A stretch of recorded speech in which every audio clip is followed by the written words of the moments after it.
Good evening. നിങ്ങൾ ചിലപ്പം 3 type ആളുകളായിരിക്കും ഈ ഒരു മീറ്റിൽ ഉണ്ടാവുക. ഒന്നാമത്തെ ഒരു കാറ്റഗറി എന്ന് പറഞ്ഞു കഴിഞ്ഞാൽ ആദ്യമായിട്ട് നെറ്റ് എക്സാം എഴുതാൻ പോകുന്ന, എന്താണ് നെറ്റ് എന്നുള്ളതിനെ കുറിച്ച് ബേസിക് ധാരണ മാത്രമുള്ള, ചിലപ്പോൾ ഇല്ലാത്തതുമായിട്ടുള്ള, ആദ്യമായിട്ട് നെറ്റ് എക്സാം എഴുതാൻ പോകുന്ന, ഡിസംബറിൽ ആദ്യമായി എഴുതാൻ പോകുന്ന സ്റ്റുഡൻസ്, കാൻഡിഡേറ്റ്സ് ഒരു കാറ്റഗറി ഉണ്ടാവും. രണ്ടാമത്തെ ഒരു കാറ്റഗറി കഴിഞ്ഞ എത്രയോ തവണകളായിട്ട് നെറ്റിന് പ്രിപ്പയർ ചെയ്യുകയും പക്ഷെ കുറഞ്ഞ മാർക്കിനോ അല്ലെങ്കിൽ നമ്മൾ പ്രതീക്ഷിച്ചത്ര മാർക്കിലേക്കോ ഒന്നും എത്താൻ കഴിയാതെ പരാജയപ്പെട്ടവരുടെ ഒരു കാറ്റഗറി ഉണ്ടാവും. മൂന്നാമത്തെ ഒരു കാറ്റഗറി എന്ന് പറഞ്ഞു കഴിഞ്ഞാൽ നെറ്റോ അല്ലെങ്കിൽ PhD, തേർഡ് കാറ്റഗറി ആയ PhD കാറ്റഗറി കിട്ടുകയൊക്കെ ചെയ്ത് JRF നോക്കിക്കൊണ്ടിരിക്കുന്ന, കുറച്ചും കൂടി ഒരു ഹയർ സക്സസ് നോക്കിക്കൊണ്ടിരിക്കുന്ന ഒരു മൂന്നാമത്തെ കാറ്റഗറി. ഇങ്ങനെ 3 കാറ്റഗറി ആയിട്ടായിരിക്കും നിങ്ങൾ ഉണ്ടാവുക. ഇതിൽ ആദ്യമായിട്ട് എക്സാം എഴുതുന്ന ആരൊക്കെയുണ്ട് അവരൊന്ന് തംസപ്പ് ചെയ്യോ, ഒന്ന് അറിയാൻ വേണ്ടി. എങ്ങനെയാണ് നിങ്ങളുടെ ആദ്യമായി എഴുതാൻ പോകുന്നവരുടെ സ്ട്രെങ്ത് അറിയാൻ വേണ്ടിയാണ്. യെസ്, ഫസ്റ്റ് ടൈം ആണ്. ഓക്കെ. ആദ്യമായിട്ട് എക്സാം എഴുതുന്നവർ ഒരുപാടുണ്ട്. അതുകൊണ്ട് തന്നെ ഞാൻ വീണ്ടും പറയാൻ ഉദ്ദേശിക്കുന്ന ഒരു കാര്യം, അല്ലെങ്കിൽ ഞാൻ പറയുന്ന സമയത്ത് ചിലപ്പം റിപ്പീറ്റ് ചെയ്ത ആളുകളെ സംബന്ധിച്ച് അവർക്ക് ഞാൻ പറയുന്നത് ഇത് മുമ്പും കേട്ടതാണല്ലോ, അല്ലെങ്കിൽ കഴിഞ്ഞ കുറെ തവണകളായിട്ട് ഞങ്ങൾ എല്ലാ പേപ്പർ 1ന്റെ പല ഓറിയന്റേഷൻ സെഷൻസ് പലരുടേത് കേൾക്കുമ്പോഴും അവിടെയൊക്കെ കേൾക്കുന്ന സാധനങ്ങളാണോ എന്നുള്ള ബോറടി ചിലപ്പോൾ റിപ്പീറ്റ് ചെയ്യുന്നവർക്ക് ഫീൽ ചെയ്യാനുള്ള സാധ്യതകളൊക്കെ ഉണ്ട്. പക്ഷെ അതൊക്കെ ക്ഷമിച്ചിരിക്കാന്നുള്ളതാണ്. കാരണം ഏറ്റവും ആദ്യമായിട്ട് നെറ്റ് എക്സാം എഴുതാൻ പോകുന്ന ഒരു കുട്ടിയെ മുമ്പിൽ കണ്ടിട്ടായിരിക്കും അത്രയും ബേസിക് ആയിട്ടുള്ള സാധനങ്ങൾ അതിന്റെ ഒരു പ്രിപ്പറേഷൻ ആസ്പെക്റ്റിൽ പറഞ്ഞുകൊണ്ടായിരിക്കും ഞാൻ തുടങ്ങുക എന്നുള്ളതാണ്. അപ്പം ഒരുപാട് തവണകളായിട്ട് എക്സാം എഴുതുന്നവർ ക്ഷമയോടെ ഇരിക്കുക എന്നുള്ളതാണ് ആദ്യമേ പറയാനുള്ളൊരു സംഭവം. ഓക്കെ, നമുക്ക് എന്തായാലും പേപ്പർ 1 എന്ന് പറയുന്ന നമ്മുടെ ജനറൽ പേപ്പർ എന്ന് വിളിക്കുന്ന എല്ലാവരും എഴുതുന്ന ഒരു പേപ്പർ അല്ലേ, അറബി, ഇംഗ്ലീഷ്, ഹിന്ദി, മലയാളം, ഏത് പേപ്പറിന് നെറ്റ് എഴുതുന്നവരും അവർ നിർബന്ധമായും അറ്റൻഡ് ചെയ്തിരിക്കേണ്ട ഒരു കമ്പൽസറി പേപ്പറാണ്, ജനറൽ പേപ്പറാണ് പേപ്പർ 1 എന്ന് പറയുന്നത്. അപ്പൊ സ്വാഭാവികമായും പേപ്പർ 1ന് ആരാധകർ കൂടുതലായിരിക്കും. എന്തുകൊണ്ടാണെന്ന് ചോദിച്ചു കഴിഞ്ഞാൽ പഠിക്കാൻ അത്രയൊന്നും ആഴത്തിലില്ലാത്ത, അതായത് നമ്മളെ പേപ്പർ 2 കമ്പയർ ചെയ്യുമ്പം സാഗരം പോലെ ഇല്ലാത്തൊരു സാധനമാണ്. പേപ്പർ 2 കമ്പയർ ചെയ്യുമ്പോഴാണ് സാഗരം പോലെ ഒന്നും ഇല്ലാത്ത, അതിന്റെ ഉള്ളിലേക്ക് ഇറങ്ങി ചെന്ന് കുറച്ചങ്ങോട്ട് കുഴിച്ചെടുത്താൽ പൊങ്ങി കയറാൻ പറ്റുന്ന ഒരു പേപ്പറാണ് പേപ്പർ 1 എന്നുള്ളത് കൊണ്ടും പഠിക്കാൻ കമ്പാരിറ്റീവ്ലി ഈസി ആണ് എന്നുള്ളത് കൊണ്ടും റിപ്പീറ്റഡ് ടോപ്പിക്കുകളും റിപ്പീറ്റഡ് ചോദ്യങ്ങളും വരും എന്നുള്ളത് കൊണ്ടും പാറ്റേണുകൾ റിപ്പീറ്റ് ചെയ്യുമെന്നുള്ളത് കൊണ്ടും സ്കോറിംഗ് എളുപ്പമുള്ള ഒരു പേപ്പറാണ് പേപ്പർ 1. അതുകൊണ്ട് തന്നെ പേപ്പർ 1നെ നെറ്റ് എക്സാമിനെ സംബന്ധിച്ച് നെറ്റ് എക്സാം എഴുതുന്ന കാൻഡിഡേറ്റ്സിന്റെ ഇടയിൽ കുറച്ചധികം എന്തുണ്ടാവും, ഫാൻ ബേസ് ഉള്ള ഒരു പേപ്പറാണെന്ന് വേണമെങ്കിൽ നമുക്ക് പറയാം. ഓക്കെ, അതുകൊണ്ടാണ് ഖാലിദ് സാറ് നേരത്തെ പറഞ്ഞൊരു കാര്യമുണ്ട്, നമ്മൾ ചിലപ്പം അല്ലെങ്കിൽ ആദ്യമായിട്ട് എക്സാം എഴുതുന്നവരോ അല്ലെങ്കിൽ ഓൾറെഡി റിപ്പീറ്റ് ചെയ്ത് കഴിഞ്ഞവരോ ഒക്കെ ചിലപ്പോൾ പേപ്പർ 1നെ, ഈ പേപ്പർ 1 അല്ലേ, ഇതല്ലല്ലോ നമുക്ക് ഇതിനേക്കാൾ നന്നായിട്ട് സബ്ജക്ട് നോളജ് ഉണ്ടല്ലോ, ഞാൻ പാസ്സായിക്കോളൂ എന്ന് പറഞ്ഞിട്ട് പേപ്പർ 1നെ ചിലപ്പോൾ നെഗ്ലക്ട് ചെയ്ത് കഴിഞ്ഞിട്ടുണ്ടാവും, അല്ലെങ്കിൽ നെഗ്ലക്ട് ചെയ്ത് മാറ്റി നിർത്തിയിട്ടുണ്ടാവും. അത് അവർ ചെയ്യുന്ന ഏറ്റവും വലിയ ഫോൾട്ടാണ്. അതുകൊണ്ടാണ് പേപ്പർ 1ന് മാത്രമായിട്ട് നമ്മൾ എന്ത് വെക്കുന്നത് പോലും, ഓറിയന്റേഷൻ വെക്കുന്നത് പോലും അത് അത്രയും സിഗ്നിഫിക്കന്റ് ആയതുകൊണ്ടാണ്. അപ്പൊ ഇന്നത്തെ ഒരു സെഷനിൽ ഞാൻ പറയാം 3 സെക്ഷനുകളായിട്ടായിരിക്കും ക്ലാസ് അല്ലെങ്കിൽ ഓറിയന്റേഷൻ കണ്ടക്ട് ചെയ്യുക. ഒന്നാമത്തെ സെക്ഷനിൽ എന്താണ് പേപ്പർ 1 എന്ന് പറയും. രണ്ടാമത്തെ സെക്ഷനിൽ എങ്ങനെയാണ് പേപ്പർ 1നെ ഡീൽ ചെയ്യേണ്ടതെന്ന് പറയും. മൂന്നാമത്തെ സെക്ഷനിലേക്ക് വരുന്ന സമയത്ത് എങ്ങനെയാണ് നമ്മൾ പഠിക്കേണ്ട ഒരു സ്ട്രാറ്റജി, ഇന്നത്തെ ഒരു ഡിജിറ്റലൈസ്ഡ് ആയിട്ട് നമ്മളൊക്കെ തിരക്കുകളിൽ ഉള്ള ഒരു ലോകത്ത് എങ്ങനെയാണ് പേപ്പർ 2ന്റെ കൂടെ പേപ്പർ 1നെ പഠിക്കുക എന്നുള്ളൊരു സാധനം. ഓക്കെ, അങ്ങനെ ഒരു 3 സെക്ഷനുകളായിട്ടായിരിക്കും അല്ലെങ്കിൽ 3 ഡിവിഷൻ ആയിട്ടായിരിക്കും ഞാൻ കാര്യങ്ങൾ പറയാ. ഞാൻ പറയുന്ന സമയത്ത് ഞാൻ സ്പീഡ് കൂടുതലാണോ, ഈ സ്പീഡ് ഓക്കെ ആണോ, സ്പീഡ് കുറയ്ക്കണോ? ഓക്കെ ആണ്. സ്പീഡ് കൂടുന്നുണ്ടെങ്കിൽ പറയണം കേട്ടോ. എന്തെങ്കിലും ഇൻ ബിറ്റ്വീൻ ഡൗട്ടുകളോ, ഞാൻ പറയുന്ന കാര്യങ്ങൾ ക്ലിയർ ആയിട്ടില്ല, ആ ഒരു പോയിന്റ് എനിക്ക് ക്ലിയർ ആയിട്ടില്ല എന്നുള്ള സാധനമാണെങ്കിൽ ജസ്റ്റ് ഒന്ന് ചാറ്റ് ബോക്സിൽ ടൈപ്പ് ചെയ്തിട്ടാൽ മതി. ഞാൻ ചാറ്റ് ബോക്സ് ഓപ്പൺ ആക്കി വെച്ചിട്ടുണ്ട്. നിങ്ങൾ മനസ്സിലാവാത്ത പോയിന്റുകൾ, ഞാൻ പറയുന്ന സമയത്ത് മനസ്സിലാവാത്ത കാര്യങ്ങൾ ഉണ്ടെങ്കിൽ നമുക്ക് അതിന്റെ കൂടെ തന്നെ അങ്ങോട്ട് എന്ത് ചെയ്യാം, ക്ലിയർ ചെയ്തിട്ട് പോവാം. സെഷന് ശേഷം നിങ്ങൾക്ക് എന്ത് ചെയ്യാം, മൊത്തം ആ ഒരു പേപ്പറിനെ കുറിച്ച് ഞാൻ പറഞ്ഞതിലപ്പുറം മറ്റു ഡൗട്ടുകൾ ഉണ്ടെന്നുണ്ടെങ്കിൽ നമുക്കൊരു ഡൗട്ട് ക്ലിയറൻസ് സെഷനും കൂടി അവസാന ഭാഗത്ത് ഉണ്ടാവും എന്നുള്ളതാണ്. ഓക്കെ, എനിവേ നമുക്ക് എന്തായാലും പേപ്പർ 1 എന്താണ് എന്നുള്ളത് നോക്കാം. എങ്ങനെയാണ് പേപ്പർ 1 പഠിക്കുക, എന്താണ് പേപ്പർ 1ന്റെ സിഗ്നിഫിക്കൻസ്, ഇതിനൊക്കെ വേണ്ടിയാണല്ലോ നമ്മളൊരു ഓറിയന്റേഷൻ സെഷൻ എന്ന് പറഞ്ഞിട്ട് പേപ്പർ 1ന് വെക്കുന്നത്. അപ്പൊ പേപ്പർ 1 എന്ന് പറയുന്ന ഒരു എന്താ പറയുക, ഒരു കമ്പൽസറി പേപ്പറിന് നമ്മൾ എടുക്കുന്ന സമയത്ത് അതിന്റെ പ്രിപ്പറേഷൻ സ്ട്രാറ്റജി വളരെ ഇമ്പോർട്ടന്റ് ആണ്. ഓക്കെ, നമ്മൾ ജയിക്കോ തോൽക്കുകയോ എന്നുള്ളത് നിർണ്ണയിക്കുന്ന ഒരു നിർണായകമായിട്ടുള്ള ഒരു പേപ്പറാണ് ജനറൽ പേപ്പർ എന്നുള്ളത് കൊണ്ട് അതിൽ നമ്മൾ എങ്ങനെ പ്രിപ്പയർ ചെയ്യുന്നു എന്നുള്ളതും അതിന് നമ്മൾ എന്ത് സ്ട്രാറ്റജി ഫോളോ ചെയ്യുന്നു എന്നുള്ളതും വളരെ ഇമ്പോർട്ടന്റ് ആയിട്ടുള്ള സാധനമാണ്. അപ്പൊ നമ്മൾ കുറച്ച് പ്രിപ്പറേഷൻ ടാക്ടിക്സ് ആണ് പറയാൻ പോകുന്നത്. ശ്രദ്ധിച്ച് കേൾക്കുക. അപ്പൊ ഇത് കേൾക്കണ സമയത്ത് നിങ്ങൾക്ക് ഭയങ്കര മോട്ടിവേറ്റഡ് ആയിട്ടൊക്കെ ഫീൽ ചെയ്യും കേട്ടോ. നിങ്ങൾക്ക് സ്റ്റഡി പ്ലാൻ ഒക്കെ ഉണ്ട്, നമ്മൾ അതിലേക്കൊക്കെയാണ് വരുന്നത് കേട്ടോ. നമ്മൾ പറഞ്ഞ് അവിടെ എത്തും. ഓക്കെ, ക്ഷമയോടെ ഇരിക്കുക. ഞാൻ പറയുന്ന സമയത്ത് നിങ്ങൾക്ക് ഭയങ്കര മോട്ടിവേറ്റഡ് ആയിട്ടൊക്കെ തോന്നും. ഒരു മണിക്കൂർ സെഷൻ അങ്ങോട്ട് കഴിയുന്ന സമയത്ത് നമുക്ക് ഇങ്ങനെ എന്താ പറയാ, ഇപ്പൊ തന്നെ പഠിച്ച് നെറ്റ് കിട്ടാമെന്നുള്ള ടൈപ്പ് മോട്ടിവേഷനിലേക്ക് നമ്മൾ എത്തും. പക്ഷെ ആ മോട്ടിവേഷൻ്റെ അകത്ത് കുടുങ്ങി പോവരുത്. അതായത് ഈ ഒരു ദിവസത്തേക്ക് മാത്രമുള്ള ഒരു മോട്ടിവേഷൻ മാത്രമായിട്ട് അതായി പോവരുത് എന്നുള്ളതാണ്. എനിവേ നോക്കാം, എന്താണ് പേപ്പർ 1ന്റെ സിഗ്നിഫിക്കൻസ് എന്നുള്ളതാണ്. എന്തിനാണ് ആ പേപ്പർ 1 എന്ന് പറയുന്ന ഇതിന് എപ്പോഴും ഏത് കോച്ചിങ് ഇൻസ്റ്റിറ്റ്യൂട്ട്, ഫോക്കസ് അക്കാഡമി മാത്രമല്ല ഏത് കോച്ചിങ് ഇൻസ്റ്റിറ്റ്യൂഷനെ സംബന്ധിച്ചും അവർ പേപ്പർ 1ന് എപ്പോഴും ഒരു ഇമ്പോർട്ടൻസ് കൊടുത്താണ് എപ്പോഴും സംസാരിക്കുക. ഓക്കെ, ഇപ്പൊ നോക്കാം, നമ്മുടെ ഫൗണ്ടേഷൻ, അതായത് നമ്മൾ ആ എക്സാം പാസ് ആവണമോ അല്ലെങ്കിൽ ഫെയിൽ ആവണമോ എന്ന് നിർണ്ണയിക്കുന്നത് പേപ്പർ 1ലെ സ്കോർ ആയിരിക്കും എന്നുള്ളതുകൊണ്ടാണ്. കാരണം പേപ്പർ 2ല് നമുക്ക് അറിയാത്ത എന്തൊക്കെയോ വരും. പേപ്പർ 1ല് അറിയുന്ന, നമ്മൾ മുമ്പ് കണ്ടിട്ടുള്ള ക്വസ്റ്റ്യനുകൾ, പരിചയപ്പെട്ടുള്ള ടോപ്പിക്കുകളായിരിക്കും വരും. അതെങ്ങനെയെന്നുള്ളതൊക്കെ നമ്മൾ പറയൂട്ടോ. ഇത്രയും ആലോചിക്കേണ്ടുള്ളൂ. നിങ്ങൾ നെറ്റ് പാസ് ആവണോ ഫെയിൽ ആവണോ എന്ന് നിർണ്ണയിക്കുന്നത് നിങ്ങളുടെ പേപ്പർ 1 ആണ്. ഓക്കെ, ഇൻ കേസ് നിങ്ങൾ പേപ്പർ 1ല് ഒന്നും അറിയില്ല, നിങ്ങൾ ഒന്നും പഠിച്ചിട്ടില്ല, ഒക്കെ തെറ്റിയെന്ന് വിചാരിച്ചോ, അല്ല ഒന്നും പഠിക്കാണ്ട് എല്ലാം തെറ്റിയെന്ന് വിചാരിച്ചോ പഠിക്കാത്തതുകൊണ്ട്, അങ്ങനത്തെ ഒരു കേസിൽ നിങ്ങൾ ചിലപ്പോൾ പേപ്പർ 2ലെ 100 ചോദ്യങ്ങളും ശരിയാക്കേണ്ടി വരും. എന്നാൽ മാത്രമേ നിങ്ങൾക്ക് നെറ്റ് കിട്ടുള്ളൂ. ഓക്കെ, എന്ന് പറഞ്ഞു കഴിഞ്ഞാൽ അവിടെ 100 ശരിയാവില്ല, നമുക്ക് ഉറപ്പാണ്. പേപ്പർ 2 എന്റേതായാലും നിങ്ങളുടേതായാലും, ഞാൻ ഇംഗ്ലീഷാണ് പേപ്പർ 2, എന്റേതായാലും നിങ്ങളുടേതായാലും പേപ്പർ 2 100 കിട്ടുക എന്ന് പറയുന്ന സാധനം, 100 പേപ്പർ 2ന് കിട്ടുകയാണെങ്കിൽ നമ്മൾ നെറ്റ് എഴുതാനൊന്നും നിൽക്കൂല, അത്രയും വിവരം നമുക്ക് ഉണ്ടെങ്കിൽ. കാരണം അത്രയും വാസ്റ്റ് ആയിട്ടുള്ള കാര്യങ്ങളാണ് പേപ്പർ 2ല് ചോദിക്കുക. അപ്പം അത് സാധ്യമല്ല എന്നുള്ളത് കൊണ്ട് തന്നെ നമുക്ക് പേപ്പർ 1 കൂടിയേ തീരൂ. അതുകൊണ്ട് നമ്മുടെ സക്സസിന്റെ ഏറ്റവും ഫൗണ്ടേഷൻ സ്റ്റോൺ എന്ന് പറയുന്ന സാധനം പേപ്പർ 1 ആണ്. എല്ലാ സബ്ജക്റ്റുകാരും കോമൺ ആയിട്ട് എഴുതുന്ന ഒരു കോമൺ പേപ്പർ ആണ് എന്നുള്ളത് കൊണ്ട് തന്നെ അതിന്റെ പാറ്റേണുകളിൽ എപ്പോഴും ഒരു റിപ്പീറ്റേഷൻ കാണാറുണ്ട്, അതിന്റെ ടോപ്പിക്കുകളിൽ റിപ്പീറ്റേഷൻ കാണാറുണ്ട്. അത് തന്നെയാണ് അതിന്റെ സിഗ്നിഫിക്കൻസ് എന്ന് പറയുന്നത്. റിപ്പീറ്റഡ് സാധനങ്ങൾ വരും എന്നുള്ളത്. പേപ്പർ 2വുമായിട്ട് കമ്പയർ ചെയ്യുമ്പം എന്താണ്, കുറച്ചും കൂടി സ്കോർ ചെയ്യാൻ ഈസി ആയിട്ടുള്ള ടോപ്പിക്കാണ്. അത് അതിന്റെ വേറൊരു ഇമ്പോർട്ടൻസ് ആണ്. നമുക്ക് 50 ചോദ്യങ്ങളേ ഉള്ളൂ. 50 ചോദ്യങ്ങൾ നമുക്ക് പരിചയമുള്ള സാധനങ്ങളെയാണ് നമ്മൾ കാണുക. അത് സ്കോർ ചെയ്യൽ അത്ര പേപ്പർ 2വുമായിട്ട് കമ്പയർ ചെയ്യുന്ന അത്ര ടഫ് ആയിട്ടുള്ള ഒരു ആസ്പെക്റ്റും അല്ല. മാത്രമല്ല പേപ്പർ 1ന്റെ ചോദ്യങ്ങളുടെ പാറ്റേൺ നമുക്ക് പ്രെഡിക്റ്റ് ചെയ്യാൻ പറ്റും. പേപ്പർ 2 നമുക്ക് ഒരു കാലത്ത് പ്രെഡിക്റ്റ് ചെയ്യാൻ പറ്റില്ല. ഒരു കാലത്തും അത് വളരെ അപൂർവമായി മാത്രമേ പേപ്പർ 2ല് ചോദ്യങ്ങൾ റിപ്പീറ്റ് ചെയ്യാറുള്ളൂ. പേപ്പർ 2ന്റെ ഒരു പാറ്റേണും ചോദ്യങ്ങളുടെ പാറ്റേൺ നമുക്ക് പ്രെഡിക്റ്റ് ചെയ്യാനേ പറ്റുള്ളൂ. പക്ഷെ പേപ്പർ 1ന്റെ ക്വസ്റ്റ്യൻ പാറ്റേൺ നമുക്ക് പ്രെഡിക്റ്റ് ചെയ്യാൻ പറ്റും. ഓക്കെ, അതായത് ഡിസംബർ 2025 ഏത് തരം ചോദ്യങ്ങൾ പേപ്പർ 1ൽ വരും എന്നുള്ളത് ഇക്കഴിഞ്ഞ എക്സാമിന്റെ എല്ലാ സെഷനുകളുടെയും പേപ്പർ 1ന്റെ ക്വസ്റ്റ്യൻ പേപ്പർ അനലൈസ് ചെയ്ത് നമുക്ക് പറയാൻ പറ്റും. ഓക്കെ, ഒരു 95% ആ ടൈപ്പ് ചോദ്യങ്ങളെ ഡിസംബർ 2025 വരുള്ളൂ.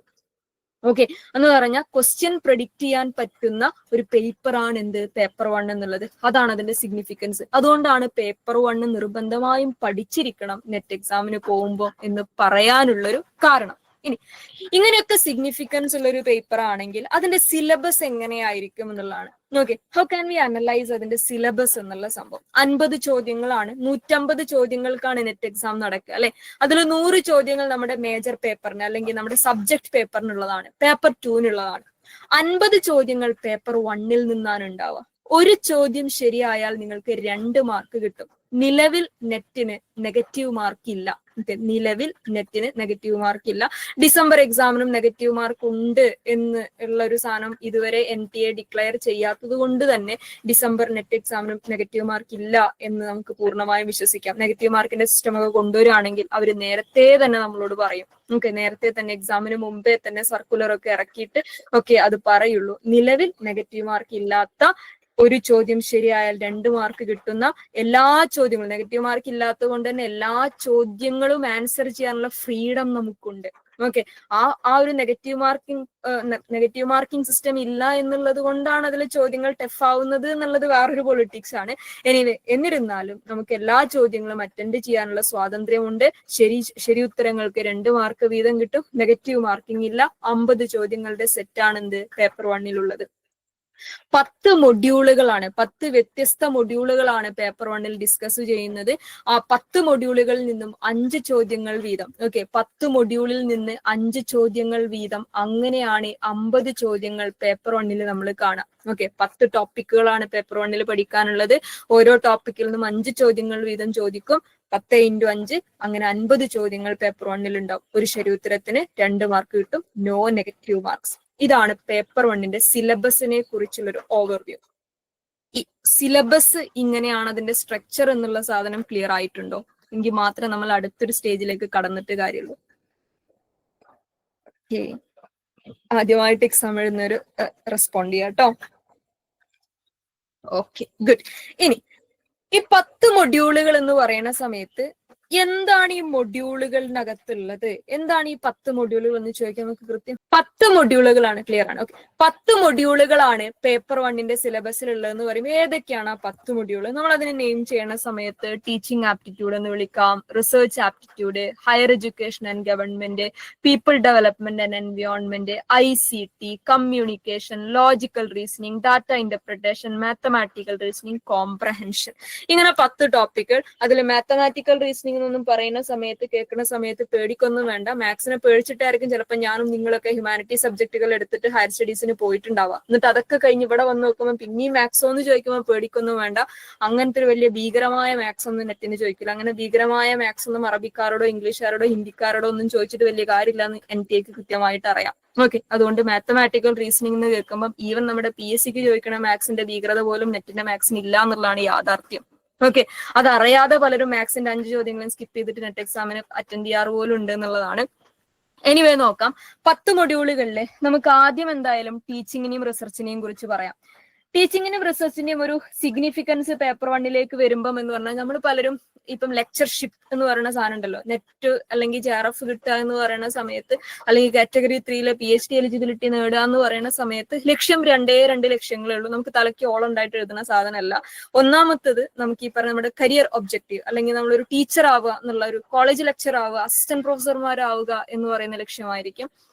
അതല്ലെങ്കിൽ പിന്നെ റിസർച്ചിന് പോവുക എന്നുള്ള ലക്ഷ്യമായിരിക്കും, അല്ലെങ്കിൽ ഇത് രണ്ടും കൂടിയുള്ള ലക്ഷ്യമായിരിക്കും. എന്തായാലും ഈ 2 കാറ്റഗറിയിലാണ് നെറ്റിന് നമ്മൾ പ്രിപ്പയർ ചെയ്യുന്നതും നെറ്റിന് നമ്മൾ എഴുതുന്നതും ഒക്കെ. അല്ലാതെ നെറ്റിന് വേണ്ടിയിട്ട് നമ്മളൊരു ആയുഷ്കാലം മാറ്റി വെക്കൊന്നുമില്ലല്ലോ. ഓക്കെ, അപ്പൊ അതുകൊണ്ട് തന്നെ നമ്മുടെ ടീച്ചിങ് എബിലിറ്റിയും നമ്മുടെ റിസർച്ച് എബിലിറ്റിയും എത്രത്തോളം ഉണ്ട് എന്ന് നന്നായിട്ട് അളക്കുന്ന ഒരു സാധനമായിരിക്കും എന്ത് പേപ്പർ 1-ലെ ടീച്ചിങ് ആപ്റ്റിറ്റ്യൂഡും റിസർച്ച് ആപ്റ്റിറ്റ്യൂഡും മൊഡ്യൂളുകൾ. ഓക്കെ, എന്ന് പറഞ്ഞാൽ 10 മൊഡ്യൂളുകളിൽ നിന്ന് വളരെ ആഴത്തിൽ ചോദ്യം പ്രതീക്ഷിക്കേണ്ട 2 ടോപ്പിക്കുകളാണ് ടീച്ചിങ് ആപ്റ്റിറ്റ്യൂഡും റിസർച്ച് ആപ്റ്റിറ്റ്യൂഡും. ഈ വളരെ ആഴത്തിൽ എന്നൊക്കെ പറയുന്ന സമയത്ത് പേടിച്ചോടൊന്നും വേണ്ട. ഈ വളരെ ആഴത്തിലുള്ള കാര്യങ്ങളൊക്കെ വളരെ വൃത്തിക്ക് തന്നെ ക്ലാസ് എടുത്തിട്ടാണ് നമ്മൾ എന്ത് ചെയ്യുക, പ്രീവിയസ് ഇയർ ക്വസ്റ്റ്യൻ ഡിസ്കഷനിലേക്ക് പോലും കടക്കുക എന്നുള്ളതാണ്. ഓക്കെ, അതുകൊണ്ട് അതിനെക്കുറിച്ച് നിങ്ങൾ ബേജാറാവൊന്നും വേണ്ട. ഇങ്ങനൊരു ടോപ്പിക് ഉണ്ട്, ബാക്കി മൊഡ്യൂളുകളുമായിട്ട് കമ്പയർ ചെയ്യുമ്പോൾ ഇതിന് കുറച്ചും കൂടി സ്ട്രെങ്ത് ഉണ്ട് എന്ന് മാത്രം മനസ്സിലാക്കിയാൽ മതി എന്നുള്ളതാണ്. ഓക്കെ, ടീച്ചിങ്ങിനെ കുറിച്ചുള്ള കുറെ തിയറികൾ പറയുന്ന, ടീച്ചിങ് ഫിലോസഫികൾ പറയുന്ന, ടീച്ചിങ് സൈക്കോളജി പറയുന്ന, സ്റ്റുഡൻസിനെ കുറിച്ചും ടീച്ചിങ് ലേണിംഗ് ആസ്പെക്ടിനെ കുറിച്ചും പറയുന്ന കുറച്ച് തിയറികൾ പഠിക്കുന്നു. അതുമായിട്ട് ബന്ധപ്പെട്ട കുറച്ച് പ്രാക്ടിക്കൽ സെനാരിയോസ് പഠിക്കുന്നു എന്നുള്ള സംഭവം മാത്രമേ ഉള്ളൂ. അതിനെ ബേസ് ചെയ്ത് 5 ചോദ്യങ്ങൾ വരുന്നു എന്നുള്ളതാണ് മനസ്സിലാക്കേണ്ടത്. റിസർച്ച് ആപ്റ്റിറ്റ്യൂഡിലേക്ക് വരുന്ന സമയത്ത് റിസർച്ച് ചെയ്യുമ്പോൾ വെറുതെ നമുക്ക് എയർ നിർത്തിട്ട് റിസർച്ച് ചെയ്യാനൊന്നും പറ്റൂല. റിസർച്ച് ചെയ്യാൻ കൃത്യമായിട്ട് പ്രോസസ് ഉണ്ട്, പ്രൊസീജിയർ ഉണ്ട്, അതിന് കൃത്യമായി ബ്ലൂ പ്രിന്റ് ഉണ്ട്, അതിന് കൃത്യമായി തിയറികൾ ഉണ്ട്, അതിന് കൃത്യമായി ടെക്നിക്സ് ഉണ്ട്, അതിന് കൃത്യമായി മെത്തേഡ്സ് ഉണ്ട്. അതൊക്കെ പഠിക്കണം. ഓക്കെ, ഇതൊക്കെ പഠിച്ചിട്ട് മാത്രമേ നമുക്ക് എന്ത് ചെയ്യാൻ പറ്റൂ. ഇൻ കേസ് നമുക്ക് JRF കിട്ടുകയാണെങ്കിൽ ഇതൊന്നും പഠിക്കാണ്ട് നമുക്ക് JRF ഇട്ടിട്ട് മേലോട്ട് പോയിട്ട് കാര്യമില്ലല്ലോ. അപ്പൊ അതൊക്കെ അറിയണം നമുക്ക് എന്നുള്ളത് നമുക്ക് JRF മോഹിക്കും നമ്മളെ സംബന്ധിച്ച് വളരെ ഇമ്പോർട്ടന്റ് ആണ്. അത് അറിഞ്ഞിരിക്കുക എന്നുള്ളതിനുള്ള മൊഡ്യൂളാണ് എന്ത് റിസർച്ച് ആപ്റ്റിറ്റ്യൂഡ് എന്ന് പറയുന്നത്. അടുത്താണ് ഹയർ എഡ്യൂക്കേഷൻ ആൻഡ് ഗവൺമെന്റ്. ഈ നെറ്റ് എക്സാം എഴുതുമ്പോൾ പോലും നമ്മൾ ആരുടെ ഭാഗമാണ്? നമ്മളൊരു UG സെക്ഷനിലേക്ക് കടക്കുമ്പോൾ തന്നെ നമ്മൾ ഉന്നത വിദ്യാഭ്യാസ മേഖലയുടെ ഭാഗമായി കഴിഞ്ഞിട്ടുണ്ട്. +2 കൂടി നമ്മൾ വിദ്യാഭ്യാസ സ്കൂൾ സിസ്റ്റത്തിൽ നിന്ന് വിട്ടിട്ട് UG കടന്ന സമയത്ത് തന്നെ നമ്മൾ ഉന്നത വിദ്യാഭ്യാസ മേഖലയുടെ ഭാഗമാണ്. അപ്പൊ സ്വാഭാവികമായും PG കഴിഞ്ഞ് നെറ്റ് അല്ലെങ്കിൽ PG എഴുതിക്കൊണ്ടിരിക്കാൻ നെറ്റ് എഴുതുന്ന നമ്മളെ സംബന്ധിച്ച് ഇന്ത്യയിലെ ഹയർ എഡ്യൂക്കേഷൻ സിസ്റ്റത്തെ കുറിച്ച് അറിയുക എന്നുള്ളത് വളരെ ഇമ്പോർട്ടന്റ് ആണ്. അത് പഠിക്കൂല എന്നും പറഞ്ഞിട്ട് ഒരു കാര്യമില്ല. നമ്മൾ ആ സിസ്റ്റത്തിന്റെ ഭാഗമായിരിക്കെ ആ സിസ്റ്റത്തെ അറിയൽ ഇമ്പോർട്ടന്റ് ആണ്. അതുകൊണ്ട് തന്നെ ഇന്ത്യയിലെ ഉന്നത വിദ്യാഭ്യാസ മേഖലയിൽ ഉണ്ടായിക്കൊണ്ടിരിക്കുന്ന പോളിസികൾ, നിയമങ്ങൾ, അതിനുവേണ്ടി ഉണ്ടാക്കിയിട്ടുള്ള കുറെ സ്ട്രക്ചർ ഉണ്ട്, സിസ്റ്റം ഉണ്ട്, അതിനുവേണ്ടി ഉണ്ടാക്കിയിട്ടുള്ള ഏജൻസികൾ ഉണ്ട്, UGC പോലെയുള്ള സംഭവങ്ങളുണ്ട്. അങ്ങനത്തെ കാര്യങ്ങളൊക്കെ എന്താണ് നമ്മൾ അറിഞ്ഞിരിക്കണം. അതുമായിട്ട് ബന്ധപ്പെട്ട ചോദ്യങ്ങളാണ്. സംവാട്ട് GK ടൈപ്പ് സംഭവങ്ങളാണ്. ആരോ ഒരാൾ എന്തോ ടൈപ്പ് ചെയ്തിട്ടിട്ടുണ്ട്. എനിക്ക് അറബി അറിയില്ല, നിങ്ങളത് മലയാളത്തിലോ ഇംഗ്ലീഷിലോ ഇട്ടാൽ എനിക്കത് വായിക്കാൻ പറ്റും.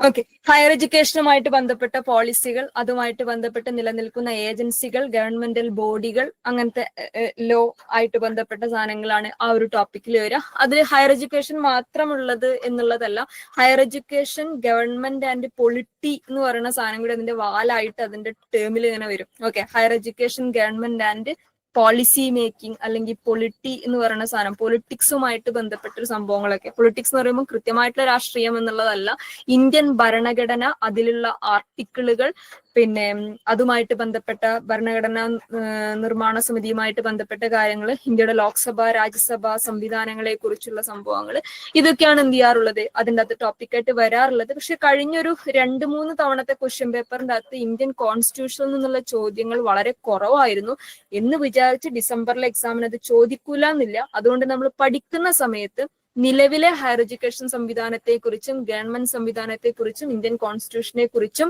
NEP കുറിച്ചും ഒക്കെ പഠിച്ചിട്ടേ മുമ്പോട്ട് പോകുള്ളൂ. സിലബസ് നമ്മൾ കവർ ചെയ്യുമ്പോൾ അതൊക്കെ കവർ ചെയ്തിട്ടേ പോകുള്ളൂ. നാളെ അത് ചോദിച്ചാൽ നമുക്ക് ഉത്തരം ഉണ്ടാവണം എന്നുള്ളത് കൊണ്ട്.